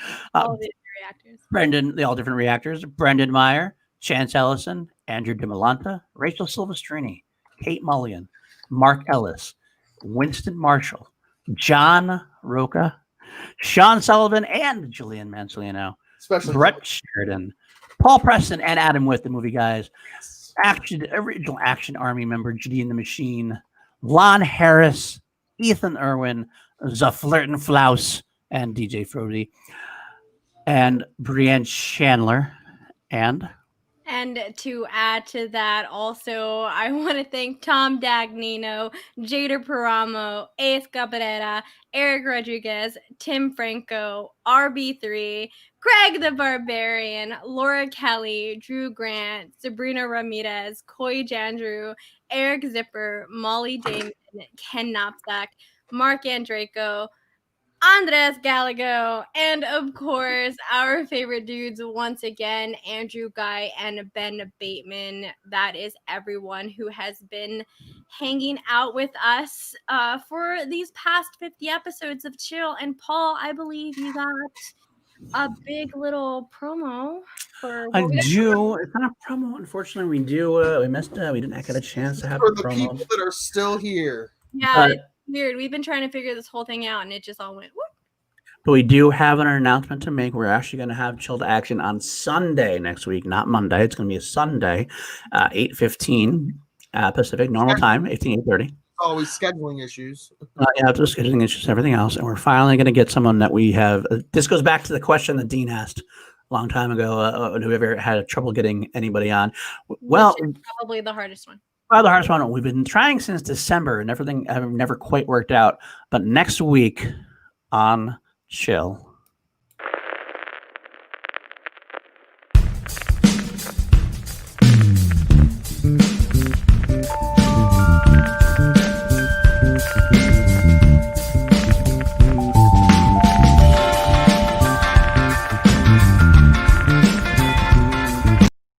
That's right. We got Dan Merle, Dangerous Dan Merle, and the amazing Mara Kanopik. Both are going to be on Chill to Action. That's what I'm talking about. It is exactly as Chris said, about Dan time. Dan time. That's the award-winning content. No. The GOAT. We got the Mara is the GOAT. Mara is the GOAT. And her boyfriend. Mara's the GOAT. Mara and her boyfriend, guys. I'm excited for it. Yeah, we're actually titling that episode Bake to Action. So all we're gonna be talking about are pastries. That's true. That's true. You need bird to action with her bird calls too at some point. You know, it's Chilled Action goes nuclear. There you go. So thank you all so much for everybody. So please, we thanked everybody who'd been on the show. That's right. The whole list of people who had been on the show. That's all. If you didn't figure that out, that's all. Where there was everybody that's ever appeared on Chill. They're on our playlist. If you ever missed an episode, you can go back. It's interesting to watch the old episodes. And next week we make history again. We start again with Dan Merle, great Dan Merle, and amazing Mara Kanopik. We're so excited and so happy and so just overjoyed. They decided that they decided to be able to come. They were able to figure in their schedule to be able to come on and grace us with their presence. It's going to be a fun time. I can't wait. It's going to be another very fun episode. So with that and with no further ado, Billy, where can the folks find you? Yo, you already know. I'm at Mr. Billy Belford on Twitter. All right. Paul, what about you? Where you at, babe? Paul_Denuzio on Twitter. You can find me at Action Industries doing Class Action with Richard Eric Jarvie every week. You can also find me on PLD Projects, my own YouTube channel. And of course, you can find me here every week with my favorite co-host, the one and only Danny Joy. And, I love Billy too, sometimes. You can find Paul in his 9-hour streams on Sunday nights after everyone's gone to bed, That is true. I do have some late night live hangings. Some of them have been kept public. Some of them have been made private because you never know what's going to happen on that show. And yeah, you never know who's not wearing pants. That's true. Very true. Dang. You know me, y'all. You can find me. It's your girl, Danny Joy. You can find me on Twitter at DANIEEJOY or at Watch the Book Pod. You can find me there. You can search for me on YouTube, and eventually at some point, because my computer will be coming back. This is not my computer that I'm working on. Anyways, find me there. You can also find me here on the Call to Action Network every Monday, hosting Chill to Action with my favorite co-host, Mr. Paul Denuzio, right here. Same chill time, same chill place. We ain't going nowhere. We've been here for a year. We're going to stay here. You think this award is going to go anywhere? Y'all, we didn't work this hard to not keep it. Don't keep on C2A. We're not done yet.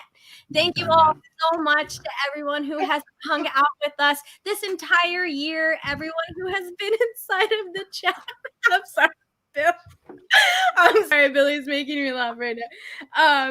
Thank you, PC. Thank you to everyone who has always been there with us for the chats. We love you. We appreciate you. Galago.